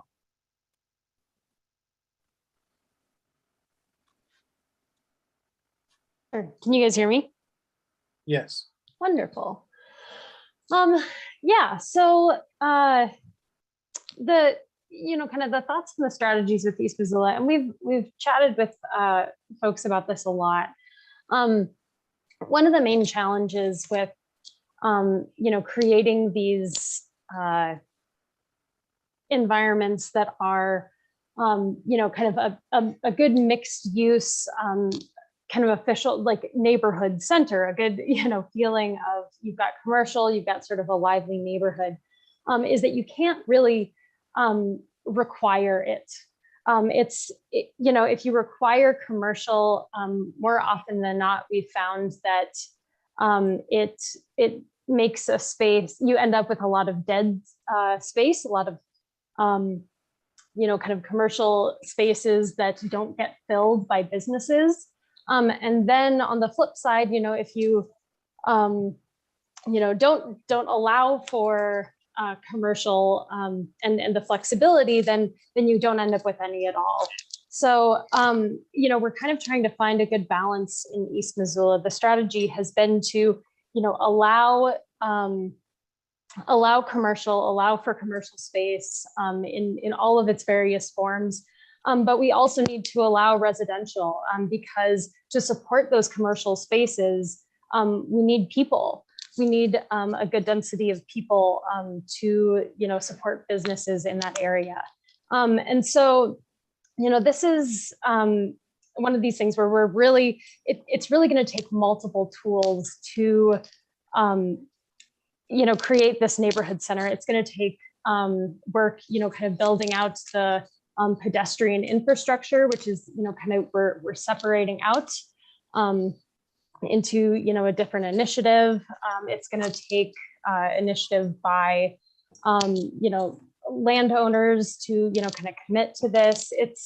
It really, the zoning is only one tool to get us where we need to go. So, but our strategy is to allow it all. We're allowing for residential, we're allowing for commercial so that we can get eventually to this place where, we've got a good developed sort of downtown, small downtown feel. Does that answer your question? I'm happy to elaborate a little bit more and go into some more detail.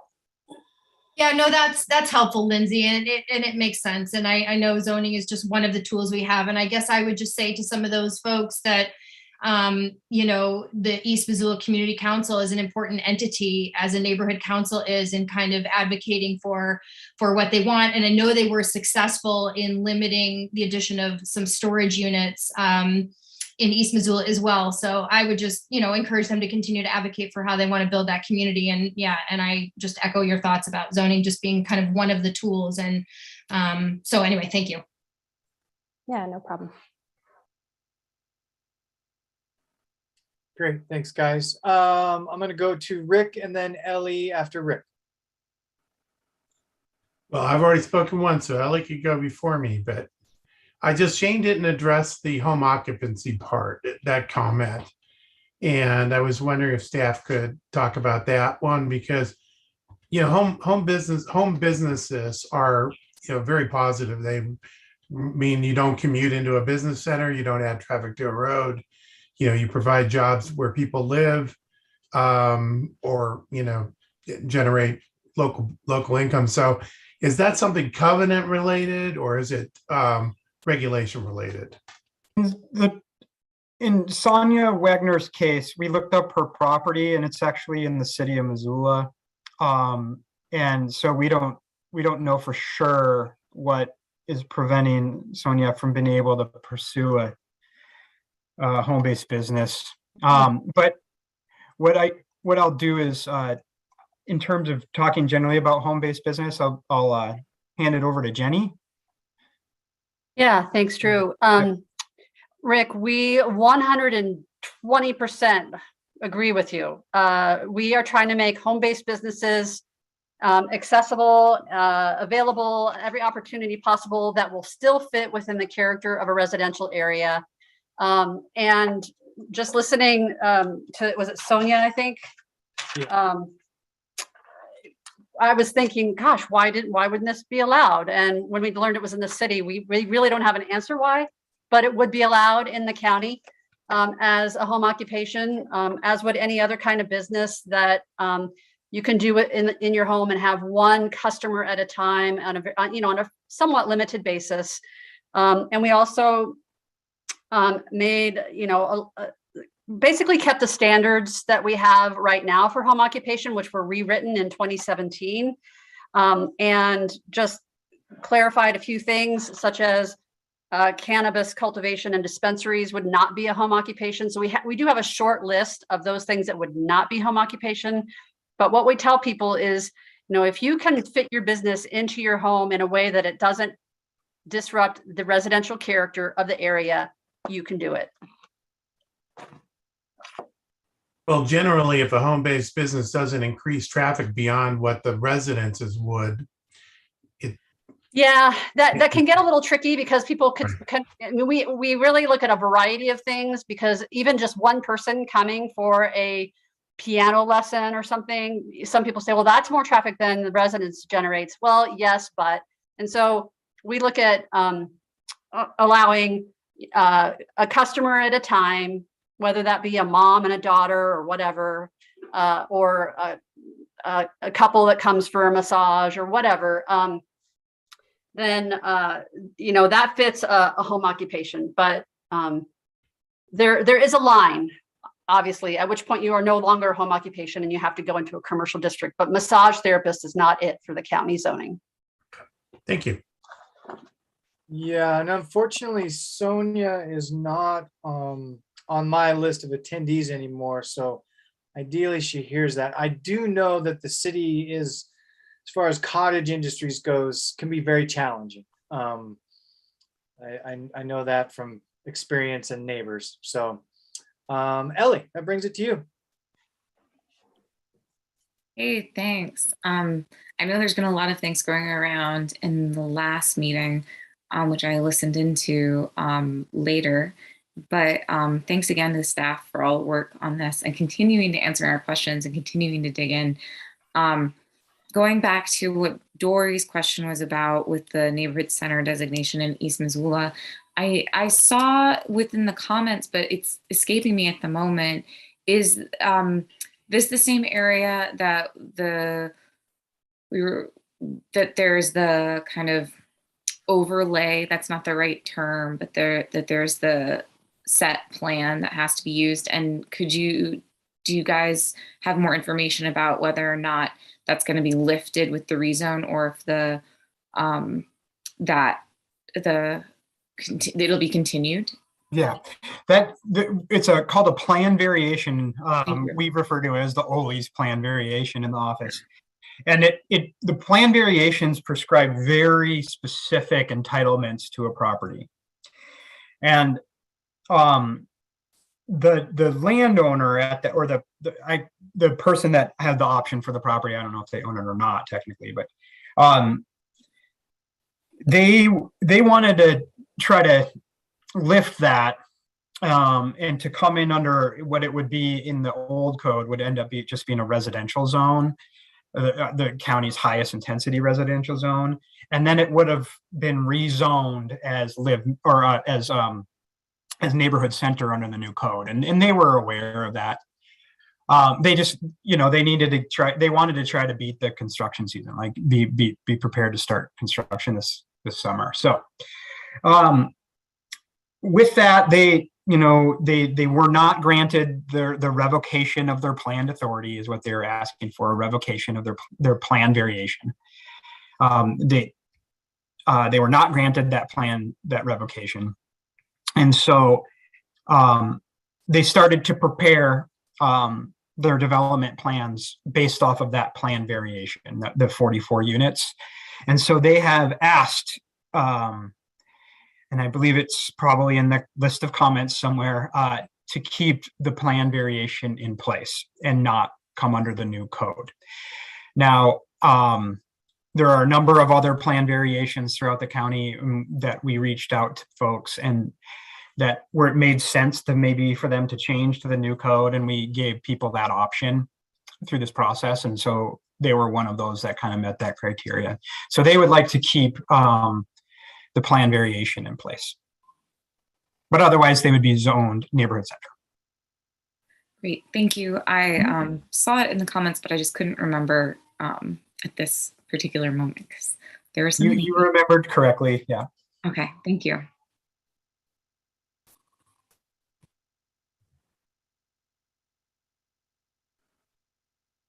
Okay, is there anything else from planning board members? Josh, I saw you joined in with us.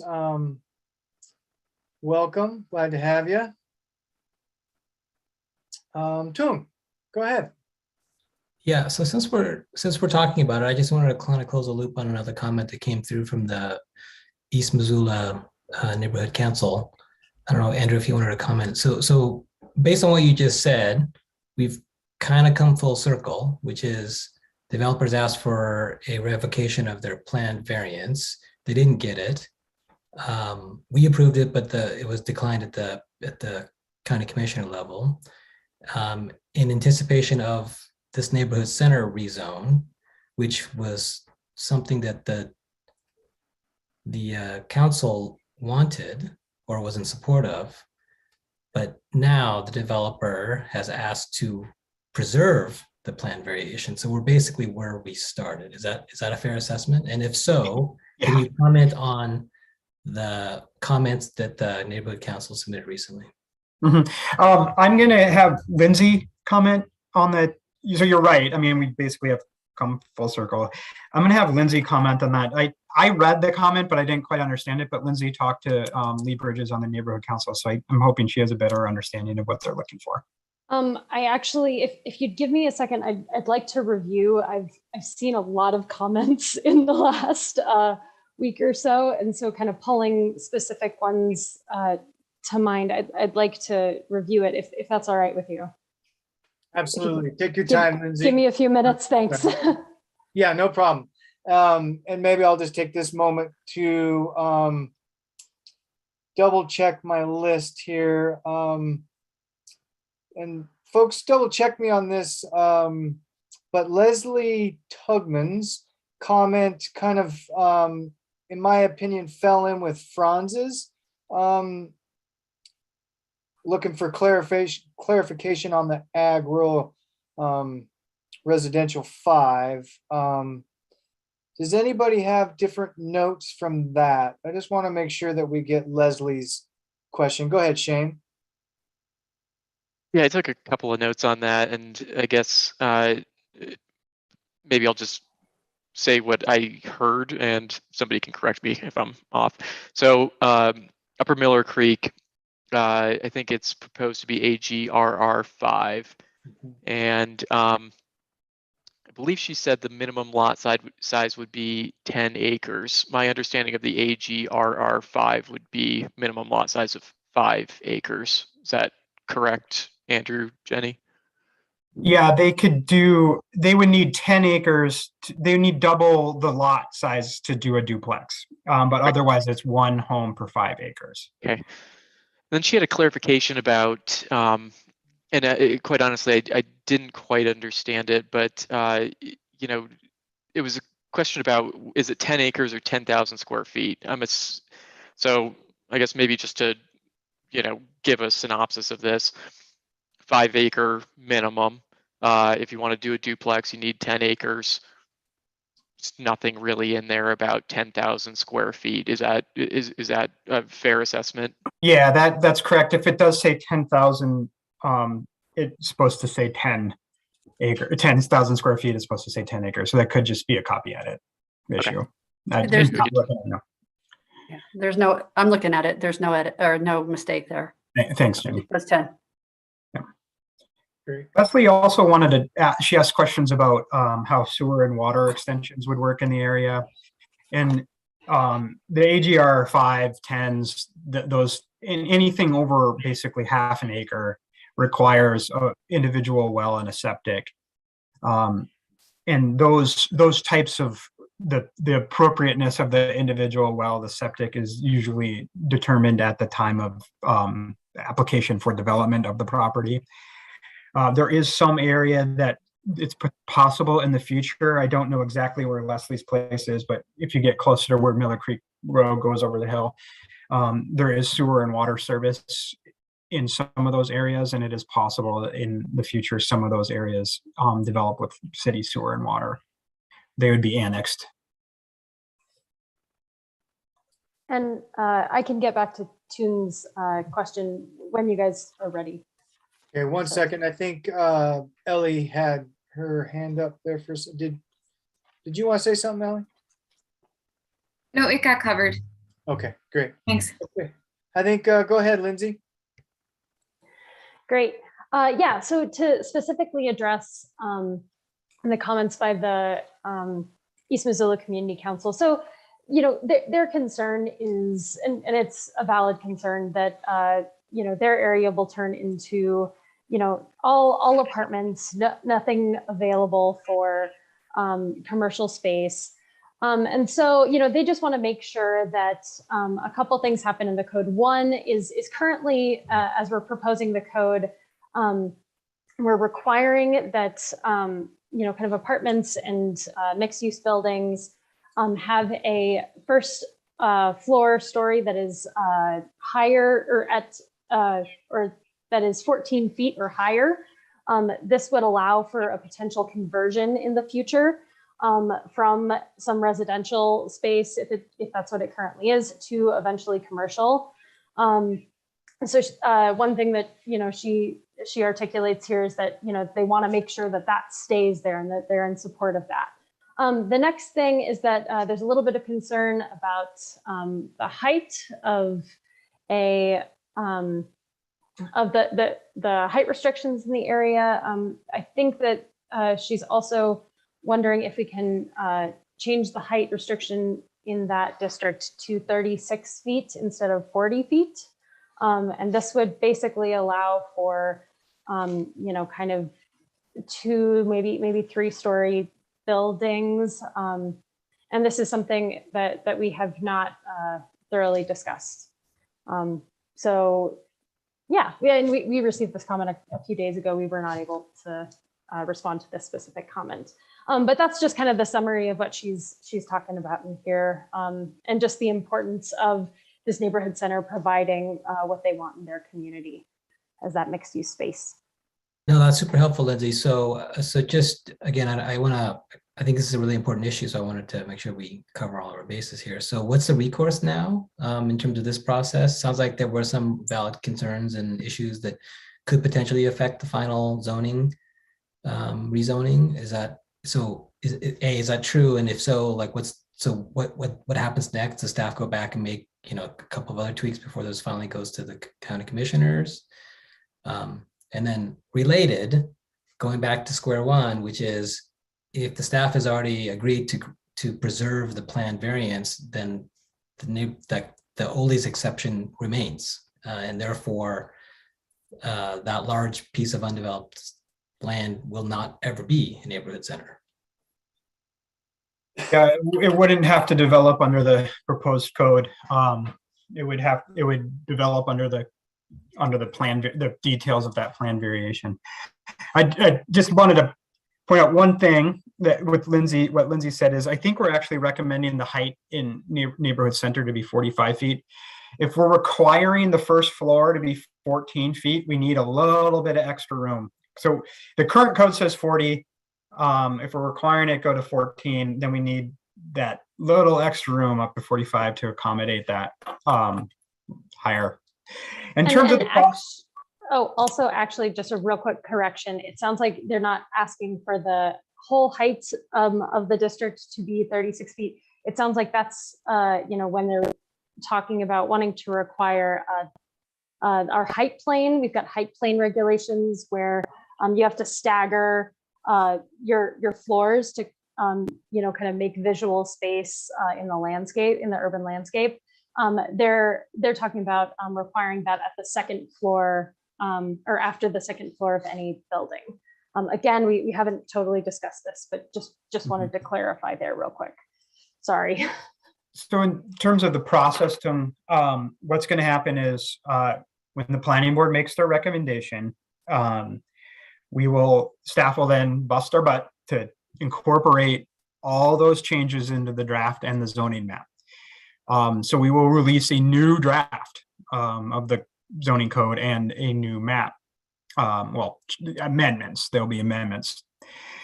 And then the commissioners, then we'll do this all over again. We'll have pretty much the exact same process with the commissioners, where we'll take public comment in advance, hold some public hearings. Staff will make recommendations to the commissioners. The commissioners will direct us to make changes, and then it will get adopted. So there's a whole nother revision to occur.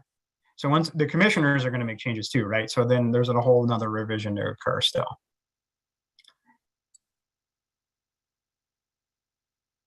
And yeah, and again, I don't want to belabor the point, but this what you have referred to as the Ole's exception is going to remain. Sounds like that sounds like a done deal, and therefore It's not, it doesn't have to be a done deal. It's our recommendation that it remains. The planning board could say, no, it needs to be neighborhood center, or the commissioners could say, no, it needs to be neighborhood center. Okay. Yeah. And it's our recommendation is based off of, we gave other landowners that option. We gave them that option too. So, yeah. All right. Thank you, Tung. Appreciate your holding our feet to the fire on that one. Looks like Josh has his hand up. Go ahead, Josh.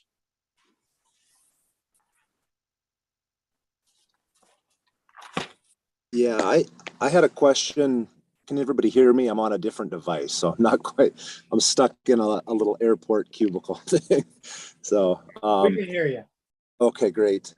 On the neighborhood center, would it be possible to introduce more or more precise design guidelines or elements of form-based code to affect how some of that development takes shape?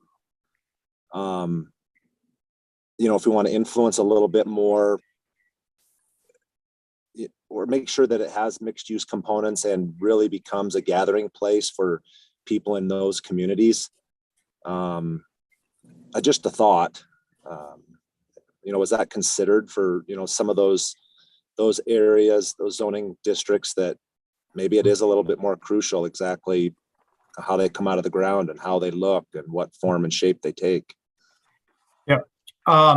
We did do a bunch of research on what ways to incentivize commercial uses in residential areas and found to very little avail.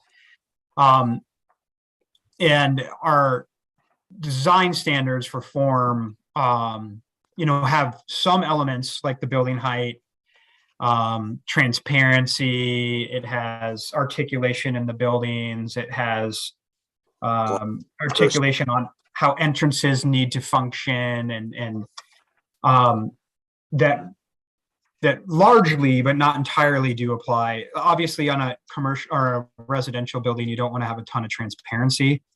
That would be pretty awkward if you lived in that on the first floor. So not all of those elements apply. Jenny, do you have anything in addition?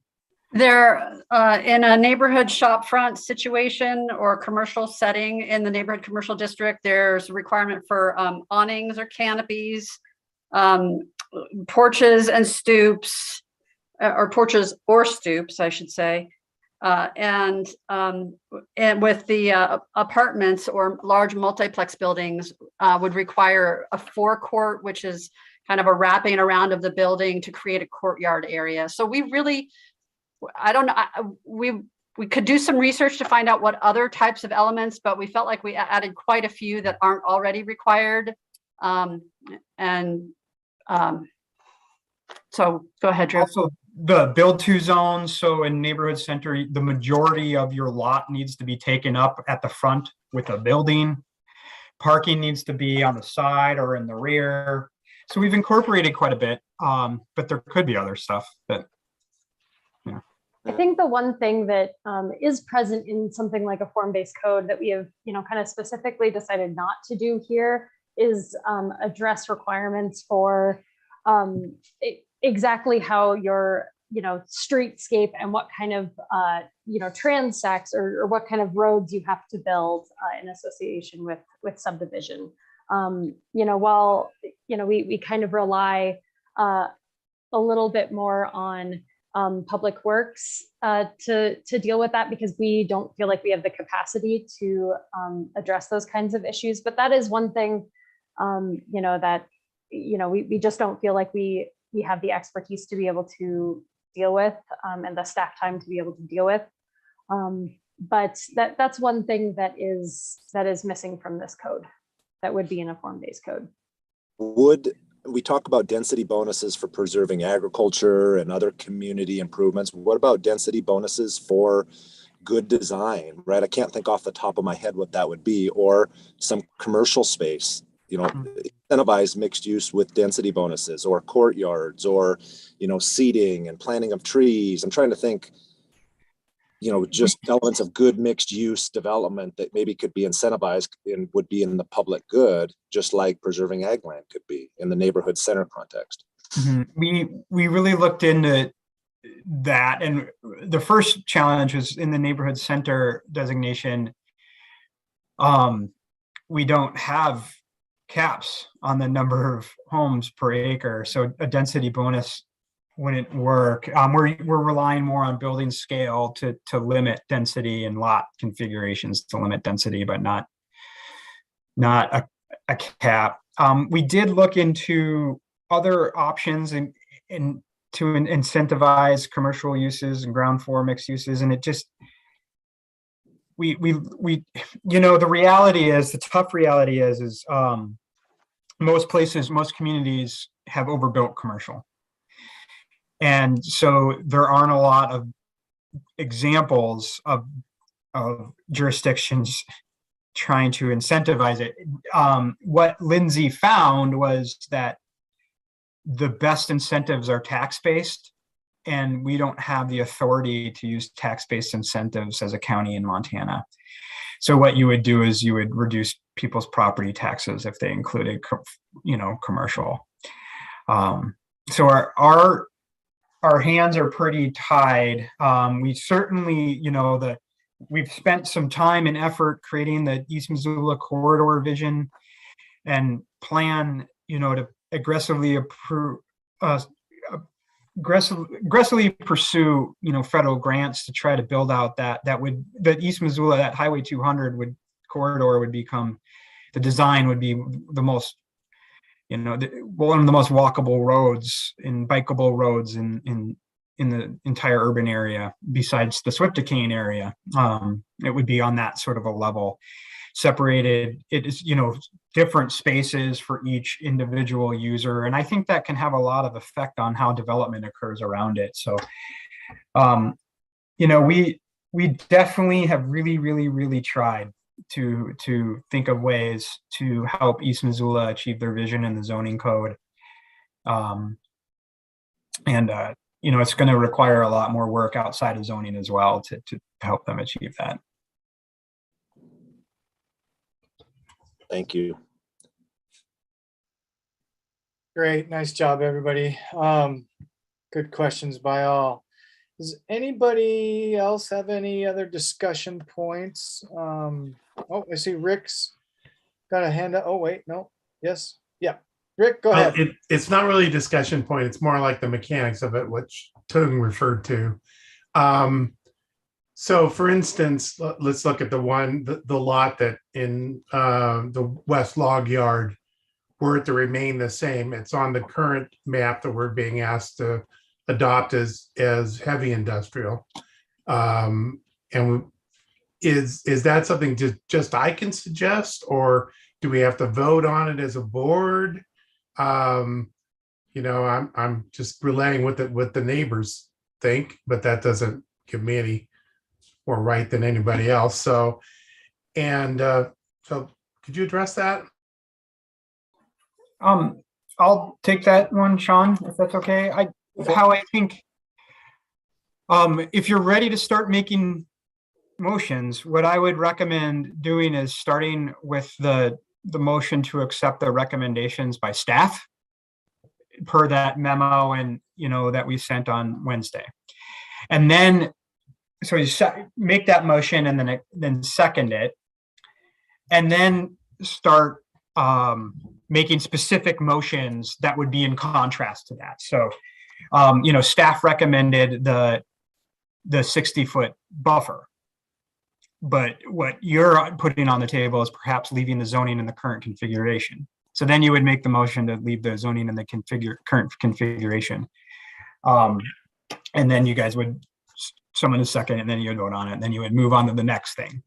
And then once you've done all those that are maybe different than what staff is recommending, then you would make one, then you would be done with the discussion, and you'd make the final vote on all of those recommended changes at one swoop.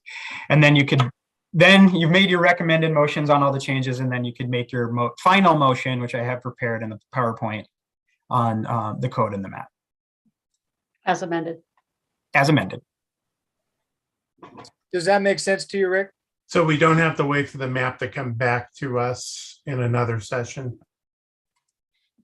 No, you have, in that memo, it highlighted all the properties with, yeah. Except, I mean, obviously the log yard, we didn't propose a zone change, but you know where it's at. So, okay. And I could maybe show you a snapshot of it, of what the current zoning is too, to help you understand. Got it. Okay. And so just to clarify a little bit for planning board members, some of us having this discussion now without any motions on the table is giving us a little bit of wiggle room in case we have public comment. It gives me just a little more wiggle room. Like we have somebody in the public comment, with their hand up, and I still have the ability to go back to them if I choose to. So typically in our board meetings, we will make a motion and then dive into our more detailed discussion and questions for staff and things along those lines, and then begin to make changes to that motion or amendments, excuse me. So just a little clarification for folks to kind of help make sense out of what we're doing and why we may not be doing it exactly the way we might normally do this. Go ahead, Dory. So just a quick process question. And you guys, I'm new, so you can tell me if I'm correct about this, but my understanding is, based on everything I'm hearing here, is that, our job is obviously to make a recommendation to the county commissioners, but I'm getting the sense that we're an important stop along the way of this continued evolution of this zoning code. And so, is it correct to say that, if we're prepared tonight to make motions and recommendations, that obviously we're not going to make them on a completely final document, because they are moving into yet another phase of discussion and public comment and revision. So is that safe for me to assume that that is sort of our responsibility at this point? Yep, 100%. Yep, I think that's a very good synopsis. Rick, your hand is still up. Did you want? The way I see the proposed motions, the first one looks like it's just a formality. It is, yeah. The second one, pretty much the same also. In between the second motion and the third motion is when we'll hammer out these things and make amendments. Is that correct? I believe so. Maybe Andrew could address that. Yeah, I can't quite remember the nuances between the second and third motions, but the first.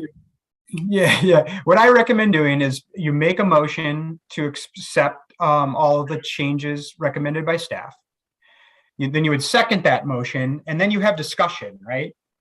And that's when you start making the motions on individual properties or individual topics that are different from what staff's recommending, or in addition to what staff's recommending.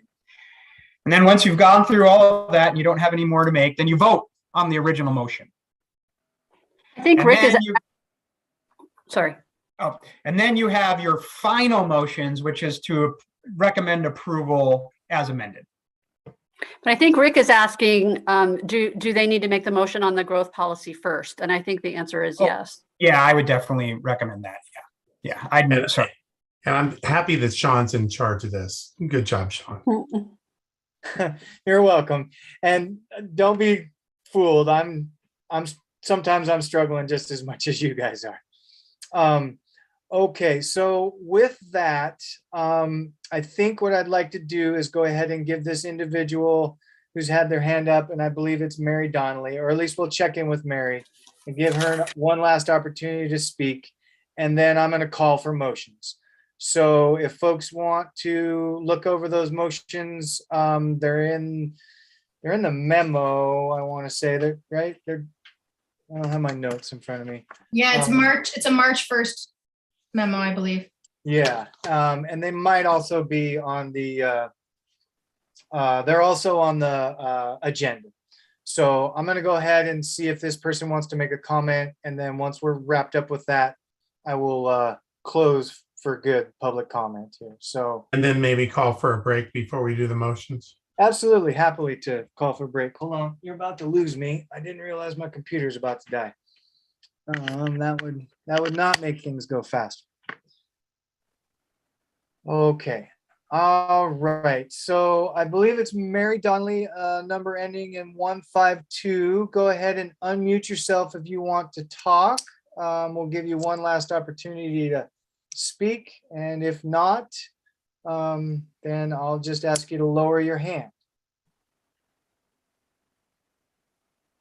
And maybe we're catching Mary by surprise, so we'll give her a second here.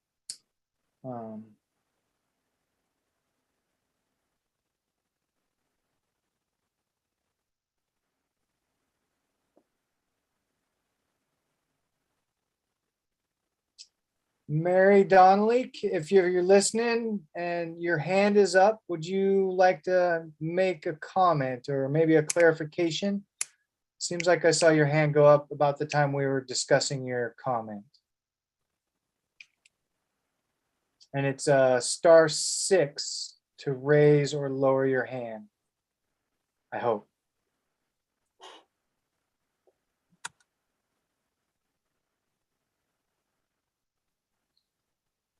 All right, well, I'm not seeing any movement.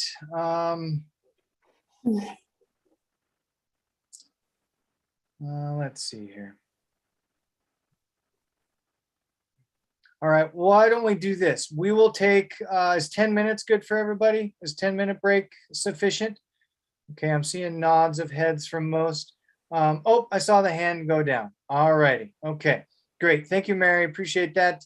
Okay, so we're gonna close public comment officially, and we're gonna take a break, a 10-minute break. So I've got 8:25, so we'll come back at 8:35, and we will proceed with motions.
You trying to get in a bite to eat there, Sean?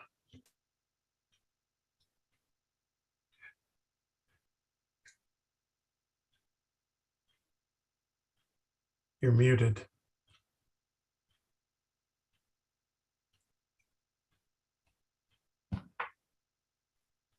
Yes, sorry, I'm muted. Yes, I was taking an opportunity for a bite and I was trying to head my kids off for their bedtime interruption. They love to come in at bedtime and Well, your kids are a welcome interruption. That was delightful. well, I'm glad to hear it. It definitely happens fairly regularly. It lightened up the meeting. Nice. Okay. All right, everybody. I got 8:35. So we'll give everybody a chance to get back here, but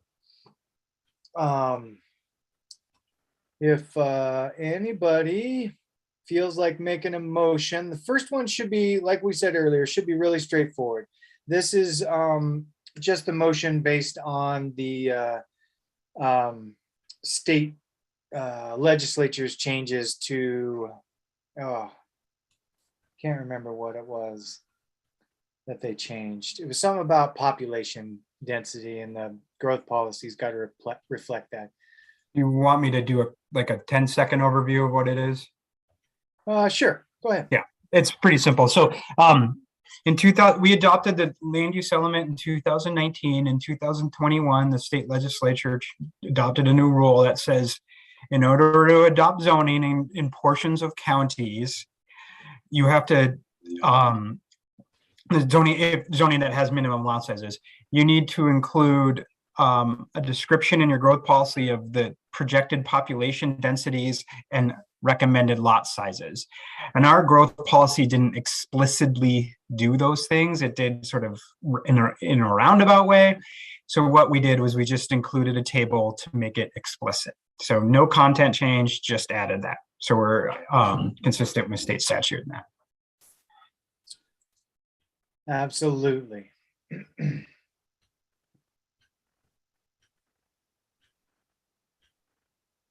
So if anybody, I see Shane, your hand's up. I could take a stab if we want to go for it. Please, please do.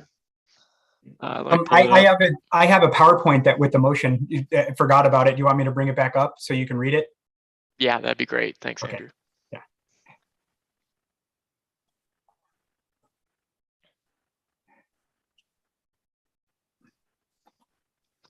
All right.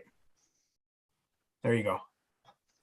I move that the Missoula Consolidated Planning Board resolves that the proposed amendment to the 2019 Missoula Area Land Use Element, a part of the Missoula County Growth Policy, be approved based on the findings and conclusions contained in the staff report. I'll second it. Seconded by Rick Hall. And I think for this one, we'll just do an up or down vote. So all those in favor say aye. Aye. Aye. Any opposed, say nay. None opposed, unanimous vote for the first motion. And I'll just take this opportunity really quick to intercede. I see that somebody in the attendees has their hand up, and I apologize, but I am not going to open up public comment anymore. I did my very best to give folks an opportunity to speak, but we closed that section of the public hearing down, and we are moving on to the planning board's main objectives and trying to weed through our discussion and make motions. So I apologize, but we're going to move forward. Dory, go ahead. I would just make a quick mention to that individual that there are obviously still opportunities for them to submit comments to Missoula County staff, and they should do that as this moves to the next phase. Absolutely. Thank you, Dory. That is a great reminder. And I try and make that pitch at the end of public comment as often as I can that, we are just one stop along this process. You have more opportunities to influence the decision makers who actually will be making this decision. So please stick with the process and participate. It's one of the most important parts of our democracy is participation. So, all right, let's move on along to our next motion. If anybody wants to take a stab at that.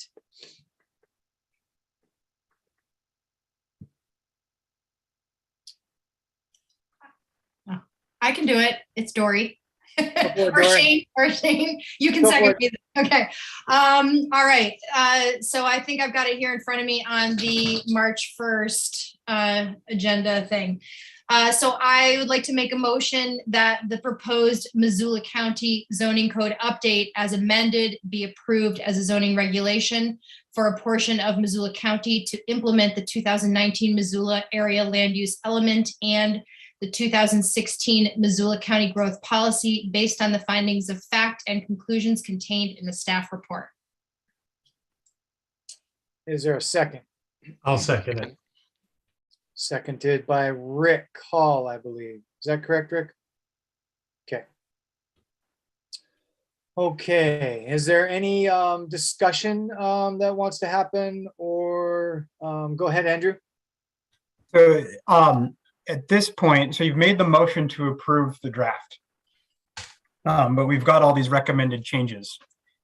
So at this point, we need to address all these recommended changes. And staff has compiled a ton of changes. It'd just be easiest to say we're going to accept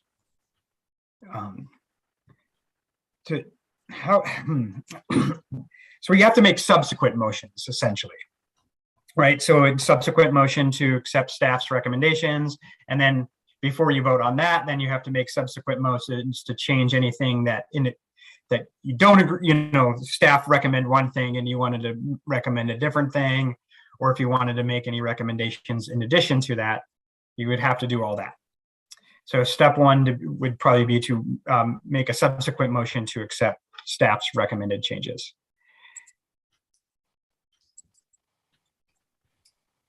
Great. Does anybody want to take a stab at that? Do you have anything written that we can read off of staff? I don't. You're going to have to wing this one. Okay. Okay. Yeah. Ellie, go ahead. Well, we wanted to make potential changes to at least one of the staff recommended changes pertaining to the light industrial. Is that something that we would do? We would propose it, and then we'll discuss that. Yeah, so I think, and staff, please correct me, but I think we need to proceed with Andrew's suggestion to bring in those amended changes. And then within those, we can highlight that one and make our recommendation to that specific one. Am I getting that right, staff? Yeah, I think someone needs to make a recommendation to amend how's the best way to phrase this? I move to accept or include all of staff's recommended changes in the memo dated March 9th. What page is that at the packet? It would, you're saying all of the, you're starting with all of the staff's recommended changes in March 9th. And then what you can do is bring in subsequent motions to get more specific. So you start with the whole package and then narrow it down to little things. And that starts the recommended changes by staff from the March 9th memo, start on page 1 and go to 65. Yeah, it was 65. Well, I thought was that all 65 pages? I thought the public comment was also in there as well. Am I wrong about that? Yeah. There's changes within the public comment too. So the first section is just staff recommended changes based off of like what staff had been working on the code, and we just noticed some things that needed clarification. So they weren't based off of public comment. And then it's all the changes based off of public comment. Okay, all right, my mistake. I was thinking those were two separate things we were dealing with here. Okay, so it's all 65 pages. Yeah. Can I get a clarification? Okay, go ahead. So Andrew, for example, one of the recommendations on that West Log Yard was that the buffer be increased for heavy to 50 feet and for light industrial to, I think, 25 feet or 30, something like that. Mm-hmm. Would that apply for all of those designations in all areas if we were to accept those recommendations? Or Yeah, just that would be staff's recommendation that this situation exposed that there be could be buffers. present in other locations as well. And so we recommend it being universal. Okay. Well, I can attempt to make a motion. Please do. I'm going to move that we accept staff recommendations based on public comment on pages 1 through 65 as amended. Is that right? Did I get that? Did I cover it all? I think I would include the March 9th date. And the March 9th, yeah, March 9th memo.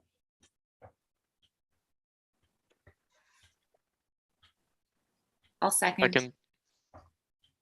Seconded by Ellie and Shane. Okay, and so now I believe, and staff definitely jump in.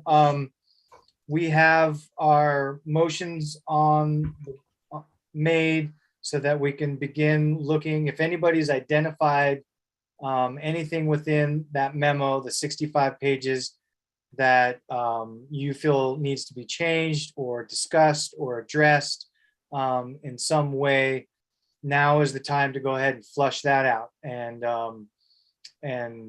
let's hash it out. So go for it. My hand's up. So Andrew, could you bring up the current zoning on the West Log Yard?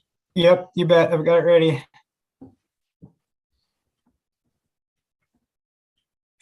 The dark pink, maroon, purple, whatever you want to call it, is CI2. That's the equivalent of heavy industrial in the proposed code.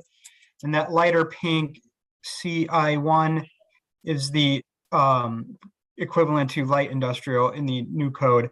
And so the proposed or the existing zoning configuration has essentially a line of light industrial across the northern half of the log yard. And my amendment would be that we retain that light industrial along the residential area and keep the heavy industrial toward the river. And isn't there part of this also that's a suggested zoning to AGW 40? Yeah, that's right here, and that's included in staff recommendations. Okay, so and that's fine. That's in, yeah. And I just thought I'd add, so I'm at least disclosing that I'm on the Bonner Milltown Community Council, so I get an earful of this from residents. I'm sorry, I don't want to act like I don't care. I do care, but I don't have any financial conflicts of interest. But I did attend the neighborhood meeting, and I did hear what the residents of the area thought. They would prefer that it be zoned completely light industrial, which I think would be a taking for the lower part. So I'm not proposing that in the amendment. Very good. Go ahead. Excuse me. Go ahead, Ellie. Would this change eliminate the buffer recommendation, or are we still maintaining the buffer recommendation that is currently in the amendments? We would still have the buffer that based on what Andrew said. Yes. Great. I like that recommendation. Yeah, I think so too. And it does give some additional spacing between the light and the heavy as well too. So Yeah, I think it's a good compromise. So do I need to make a motion out of that? Do we need to vote on it or? Okay, I move that we make that change. Keep the current zoning as, and change it to the current designation of light industrial and heavy industrial. And the AGW 40 recommendation. I think that's sufficient. Is there a second? Second. Seconded by Tung. And I think one other thing I'll throw in here for everybody, folks, is if folks for any reason are feeling overwhelmed, I know that 65 pages is a lot. And so, you know, if you guys want to go through this line item by line item and like review it, or if you guys want to take a pause and come back on March 29th, I support that as well. So I just want to make sure that everybody is feeling like they've had an opportunity to cover all their bases, look at each of these. I know that it might not necessarily be the most desirable outcome to push this meeting again to the 29th, but if board members are feeling like we're being rushed, or they would like an opportunity to go through all of that memo in more detail, I support that. So I just want to make sure you all know that before we jump into things. So let's see, I'm pretty sure I had Josh, then Ellie, and then Jenny. So let's go ahead and go in that order. Josh?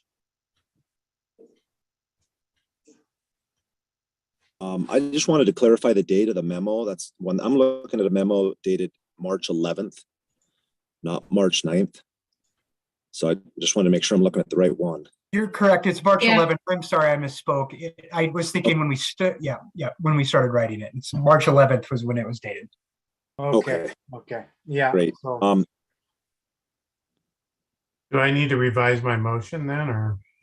we should definitely make a clarification to that. I apologize for that too. I should have known that. I should have double checked my notes on that. Oh gosh, you got me on the procedural there. Maybe just. I'm just going to amend my motion to say instead of the 9th, the 11th. Thank you. Okay, go ahead, Ellie. So I feel comfortable with moving forward with the current amendments in that March 11th memo. I haven't had the chance to review the new comments that we received. And so my main question is, and it doesn't sound like staff has been able to put in any amendments based on those comments either in the memo we received just before this meeting. So are we jumping the gun by not having reviewed those and made changes based on those as well? Or is there no new concerns? Go ahead, Jenny. There will always be a gap between when we issue recommendations on public comment and when you meet. So if you, so the idea was for you to act on the draft that we released on January 14, plus the 65-page memo. We acknowledge the comments that we've gotten since last Wednesday, and our intent is to address those in the next draft with the county commissioners. By delaying to the 29th to address those comments, we will get more comments and we will be in the same boat. So our thought was that you would act on the draft and the map with the revised changes in the March 11th memo. And when I raised my hand, my purpose was to just alert you to the fact that may or may not have been obvious that the memo is organized by comment topic and almost kind of geographic area. So while it looks massive, and it was a ton of work for all of us, we are happy to go through comment by comment if you need to do that. There are some that can be kind of condensed, like some of them have 10 or 12 comments on a single issue. So, and anywhere where the column at the end, the far right is blank, is where we did not make a recommendation. If there's writing in that column, that is our recommendation. Great. Thank you, Jenny. Dory, go ahead. I just want to say quickly that Ellie, I appreciate that because I was thinking about that earlier as well. But what I'm gathering is, I think, what Jenny just explained. And I just want to also say that I have a tremendous amount of confidence in the integrity of this process so far. And so, in other instances, I might at this point be a little like, there's so much here and so much to consider. And I just think that I'm getting the sense that it's our job to consider everything we have to date, and to, send it to the next level. And I just want to say that I feel so good about the process based on what we've seen and been part of up until now, in terms of, people submitting comments and those comments being addressed thoughtfully. And, this plan is never going to please everyone, but my sense at this point is that, there are a majority of people out there that feel they've had a chance to contribute, and that their comments have been, considered adequately. And I expect that will continue through the county commissioners making their decisions. So I'll just add that. Absolutely. I think those are all really good comments. And I think maybe also for newer board members as well as the public, it might be important to advise you that the planning board has been getting updates and presentations about this zoning update for months. And I don't remember exactly how far it goes back, but we have been chewing on this. We've been working on it. We have been holding staff's feet to the fire for, I think, over a year. We've had several presentations. And so the board has had lots of opportunity and pushback. So I don't want the community to think that we're kind of brushing by this. There is a lot of pre-effort that has gone into keeping the planning board up to date, as well as getting our feedback before tonight, which is one of the reasons why I think a lot of us have at least a decent understanding of what we're trying to move forward. So just so that everybody knows that, and I know that doesn't necessarily account for all the new board members that have come on in the last few months, but a lot of us have really been trying to work on this for a while now.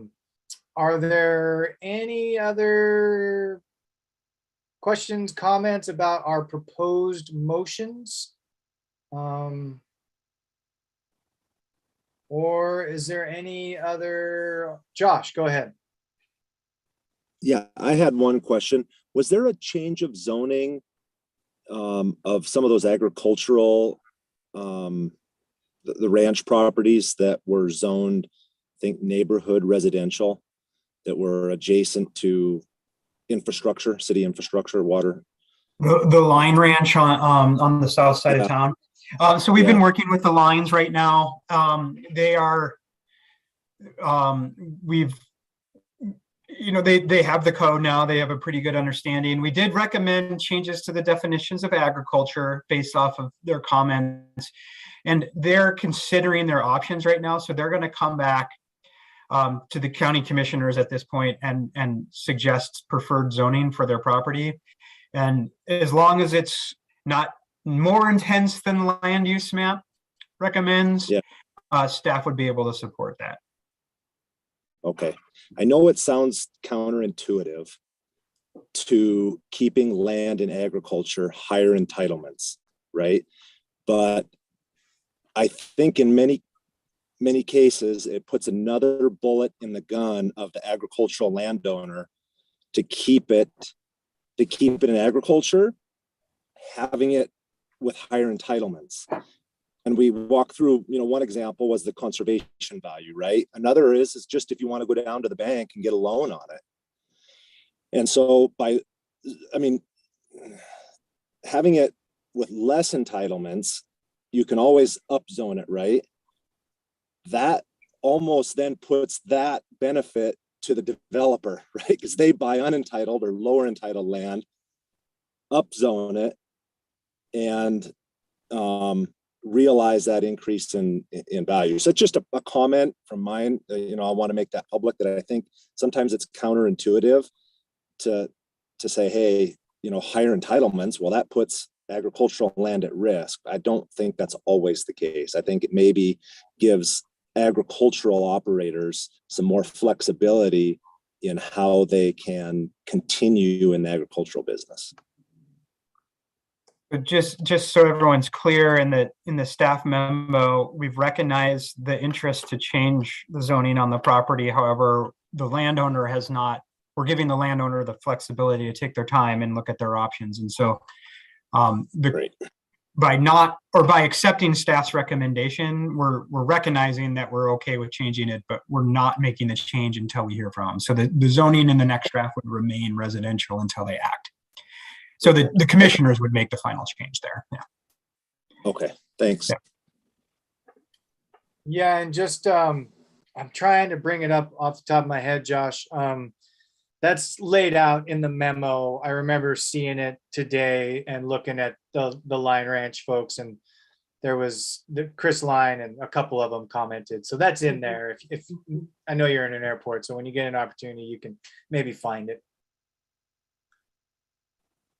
Okay. I am not seeing any other hands for discussion on current. Oh, Rick, go ahead. Oh, you're still muted, Rick. I forgot there's a motion on the floor, so I'll take my hand down till we deal with that. Okay. Technically speaking, we have two motions on the floor, just to keep everybody. Well, actually, you have three. I'm keeping track of them now. You have the motion to approve the code, the motion to accept staff's amendments, and then the motion to go with a different direction with the Bonner log yard. So I would recommend voting on the Bonner log yard and then seeing if there's any more minor items that need to change at all. Great, thank you. Appreciate that. Okay, so three motions on the table at the moment. And unless I see any more hands up for discussion, let's go ahead and address the motion for the Bonner Mill site, specifically the light industrial and heavy industrial designations. I'm going to go ahead and we'll call for a roll call vote on that. If you would, please, Donna. Certainly. Josh Schrader.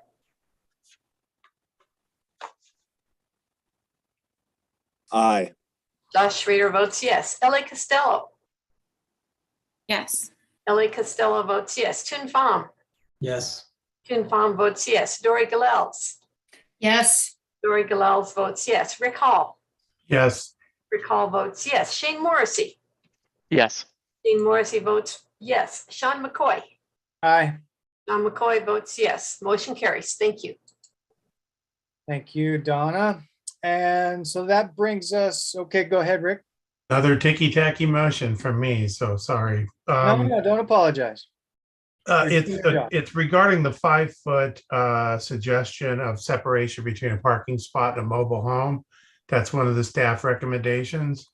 I think that works if you're talking about a parking spot that's adjacent to a mobile home, but doesn't work for a parking spot that's in front of or behind a mobile home, because theoretically the spot could be 2 feet away from the corner of the mobile. So I looked up the definition for adjacent, and adjacent seems to indicate that you have to meet on a side plane. So legally, would that fix it? I don't know that we would interpret it that way for us. Adjacent, you brought up a great point. Adjacent would be on, I think for us, the way we'd look at it is on any of the 4 sides. We'd need to have the 5 feet. The idea was a side with the car door opening and the house door and all that. I will mention that we have these standards in our subdivision regulations that requires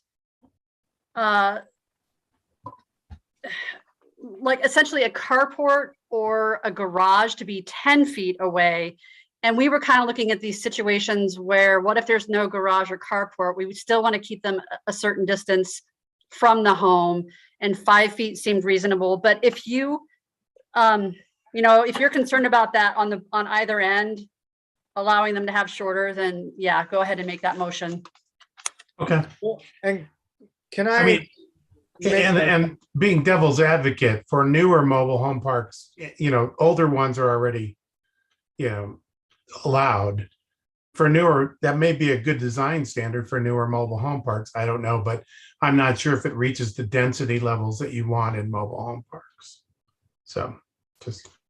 Well, and if I may just pose a quick question here. It sounded earlier when we had this discussion that this was for designated parking spots. And oftentimes mobile homes don't seem to have a designated parking spot. They're just pulling in and parking up front, or pulling in and parking wherever they park. So, is by addressing this, are we creating too much? Or, so a designated parking spot, is that like paved and marked out? You in the air stagnation zone, yeah, it would be paved. And there is a requirement for one designated parking space per mobile home. And our thinking was that space needs to be 5 feet away from the mobile home, just to give a little breathing room. Yeah. Okay, thank you. Mm-hmm.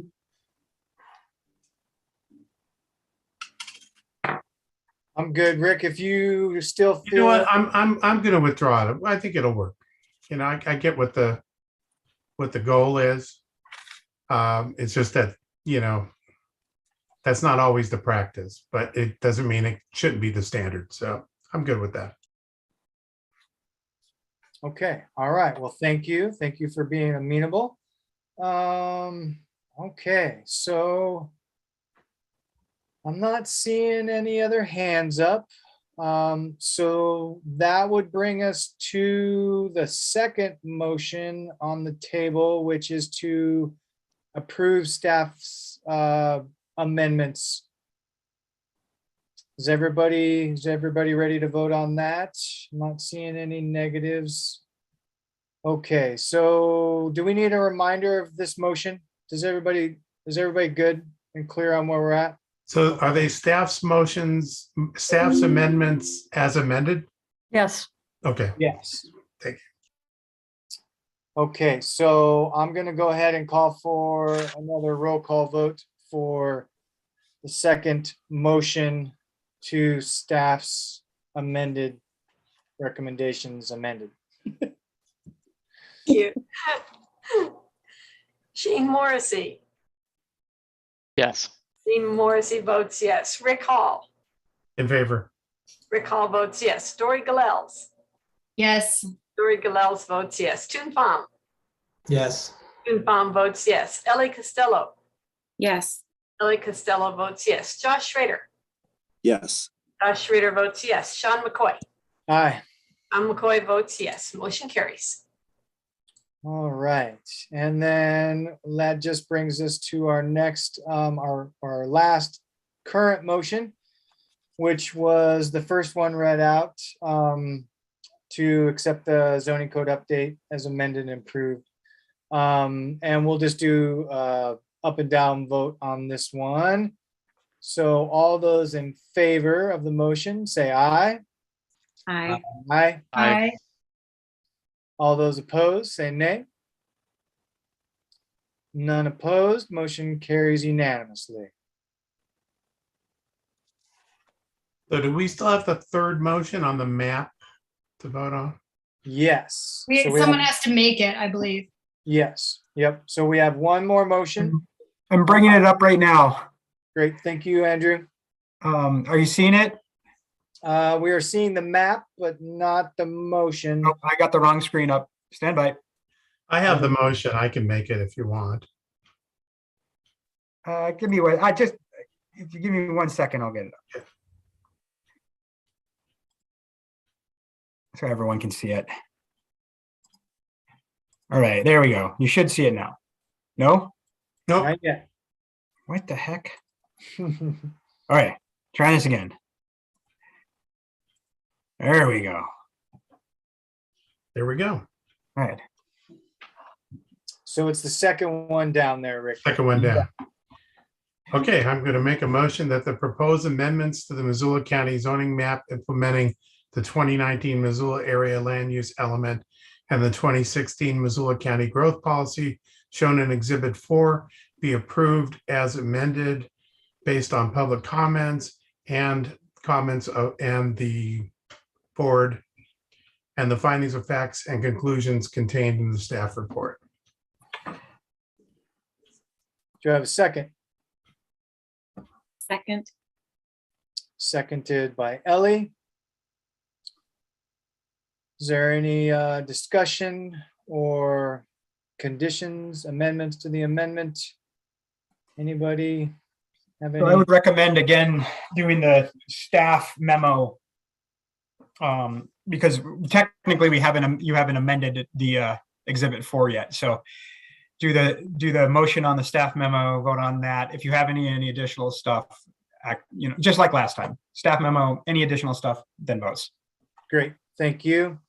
Okay, would anybody like to make a motion for the amendments from the staff memo? I motion that we adopt the recommended amendments from the March 11th staff memo. Thank you. Any seconds? I'll second it. Seconded by Rick. Okay, any discussion or Do we motion? have to redo the Bonner thing since it applies to the map? Oh, good question, Tom. Yeah, shoot, Tom, you're right, man. We did that under the wrong motion. Because that was a text, that was the code, and we're talking the map. Jenny, do you have any thoughts? You are correct, Drew. We need to do it again. But I don't think we made any mistakes, Andrew. I think we were just looking at the map for clarification. So I should have made a motion that we amend the map rather than the zoning, correct? No, now we need to make a motion to amend the map.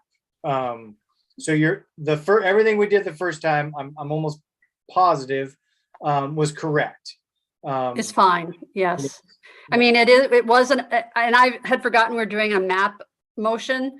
So I didn't catch that Bonner log yard map revision under the last motion.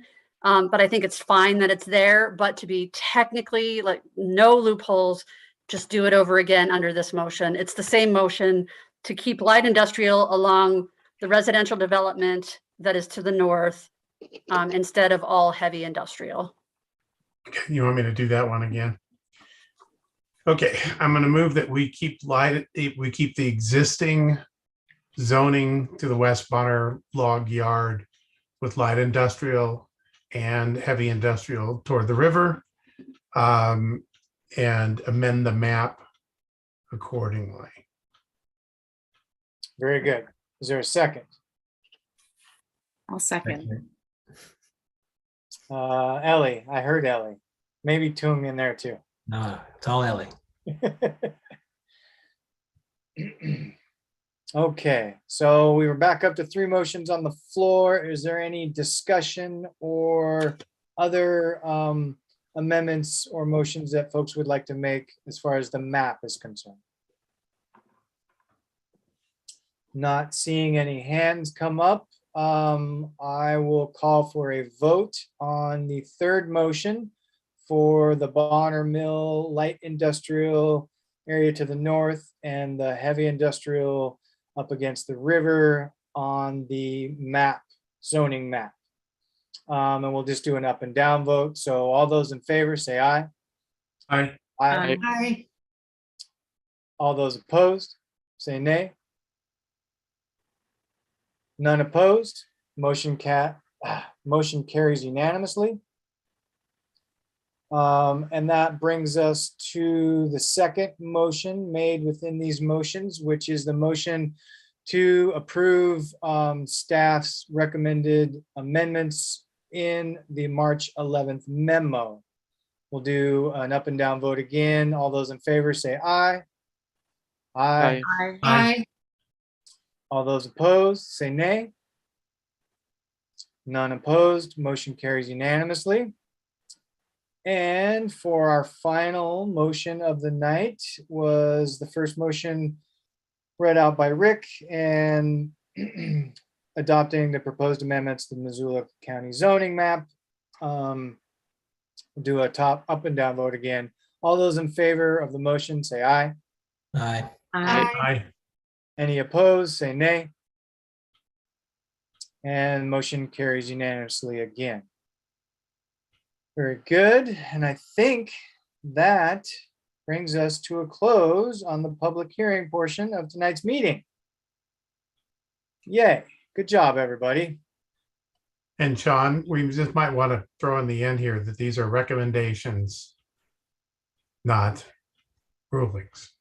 Yes, yes. And so just as a reminder for the public who's still attending, the planning board is recommendations. We just make recommendations. For those of you that maybe caught it earlier in some of our discussion with staff, our recommendations aren't always taken. And so the process now will move to the county commissioners. And this process will play out with them in the entirety as well. So you have your opportunity to make public comment and to reach out to them directly. I encourage you wholeheartedly to do so because that is in fact the most one of the most important parts of participation within our society. So with And that's that, on May 5th. Sorry if you said that already, but no, I want to have get not. that hearing for the commissioners is on May 5th. It's a Thursday and at 2 p.m. in the afternoon. Okay, great. Thank you, Jenny. So I'll just repeat it one more time for anybody that might have missed it. The next meeting, excuse me, I'm getting lost in all my talking. The next meeting that is about this zoning update, maps and code is going to be on May 5th at 2 p.m. In front of the county commissioners, which I'm sure you can zoom in. I don't know if they're seeing folks in person yet. Are they? Are they? I don't think we know yet, but we will be notifying people. Okay. Anyway, May 5th, 2 p.m. Get your comments in, call them up, do what you need to do if you don't feel like you've been heard yet. All And right. kudos to the staff for all their hard work and public outreach and all of that. You made our jobs a lot easier. Thank you. It's a pleasure working with all of you. Yes, absolutely want to echo that, and also just echo like which Dory pointed out earlier, just the numbers on comments and your guys's like response to 50% of those comments. That's, in my opinion, I think that is an outstanding effort in trying to hear your community and address their concerns. So well done to everybody, as well as the planning board. You guys have been working on this hard as well. So thanks to everybody involved. And I'm gonna move us along here because we got a couple more things. So I don't believe we have any communications and special presentations at this point in time tonight. And that would be the 7th line item on our agenda. And then, so the next line item on our agenda is committee reports, and we should have something from Toon from the TPCC. I think you guys had a pretty good meeting today. Some things to We hash out. did. It was a riveting meeting. We had 4 items. One was a presentation of the Higgins Avenue corridor conceptual designs. So for those who aren't aware, there's a long-going project to update Higgins Street, and there were some interesting designs for that. They'll be going out for public review. So I encourage anybody who's interested to take a look at those. Then there were 2 procedural issues around providing letters of support around 2 RAISE grants. These are big grants for the federal grants. And then we finished with a presentation on the Missoula County Pathways and Trails Plan. And this is just to, again, extend those pathways outside of the county. So, or inside, rather, outside of the city in the county. So that was it. Outstanding. Thank you, Toon. Definitely appreciate your time and effort there. I know that adds on to the already volunteer service that you're doing.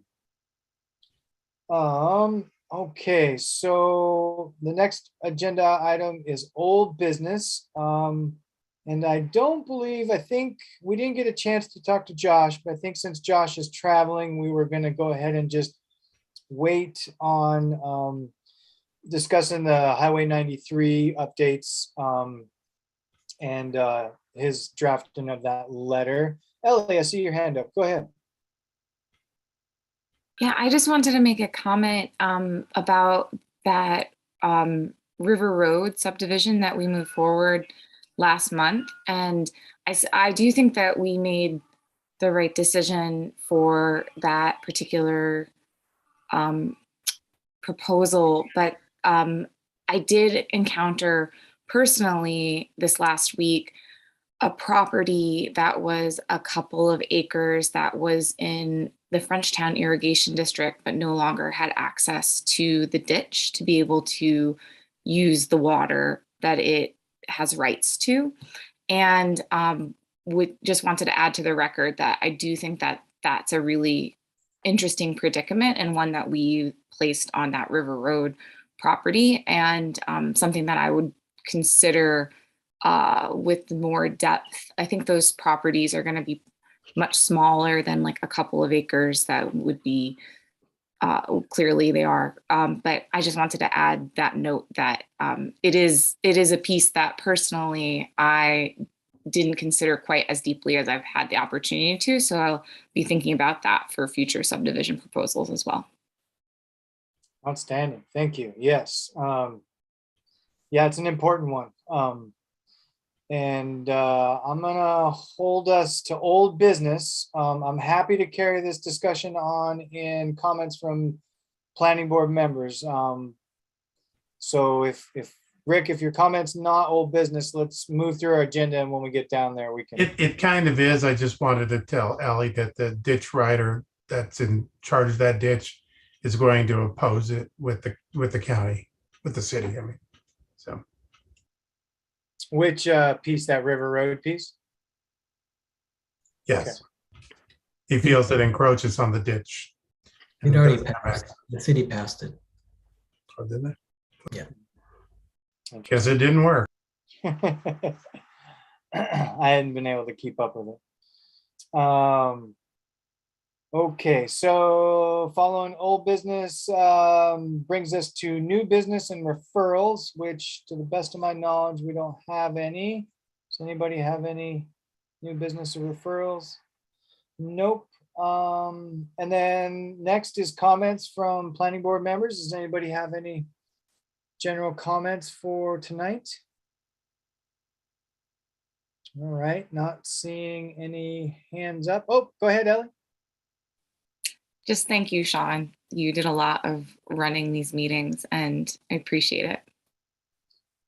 Well, you're welcome. I appreciate you noticing. It's definitely challenging at times. I second that. Thank you. You're good at juggling those balls. Well, not everybody thinks so, but it's okay. I like to see a little bit of negative feedback so I can work on some improvements.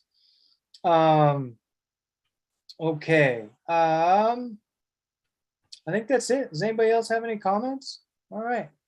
Let's close this meeting out. I'm going to call us adjourned for our March 15th planning board meeting, and we'll see you all next week at the March 22nd meeting, which may be an interesting one. It's if you haven't read it yet and looked at it, it's a pretty major subdivision. So might be some contention at the next one. Josh, I hope you have good travels, buddy.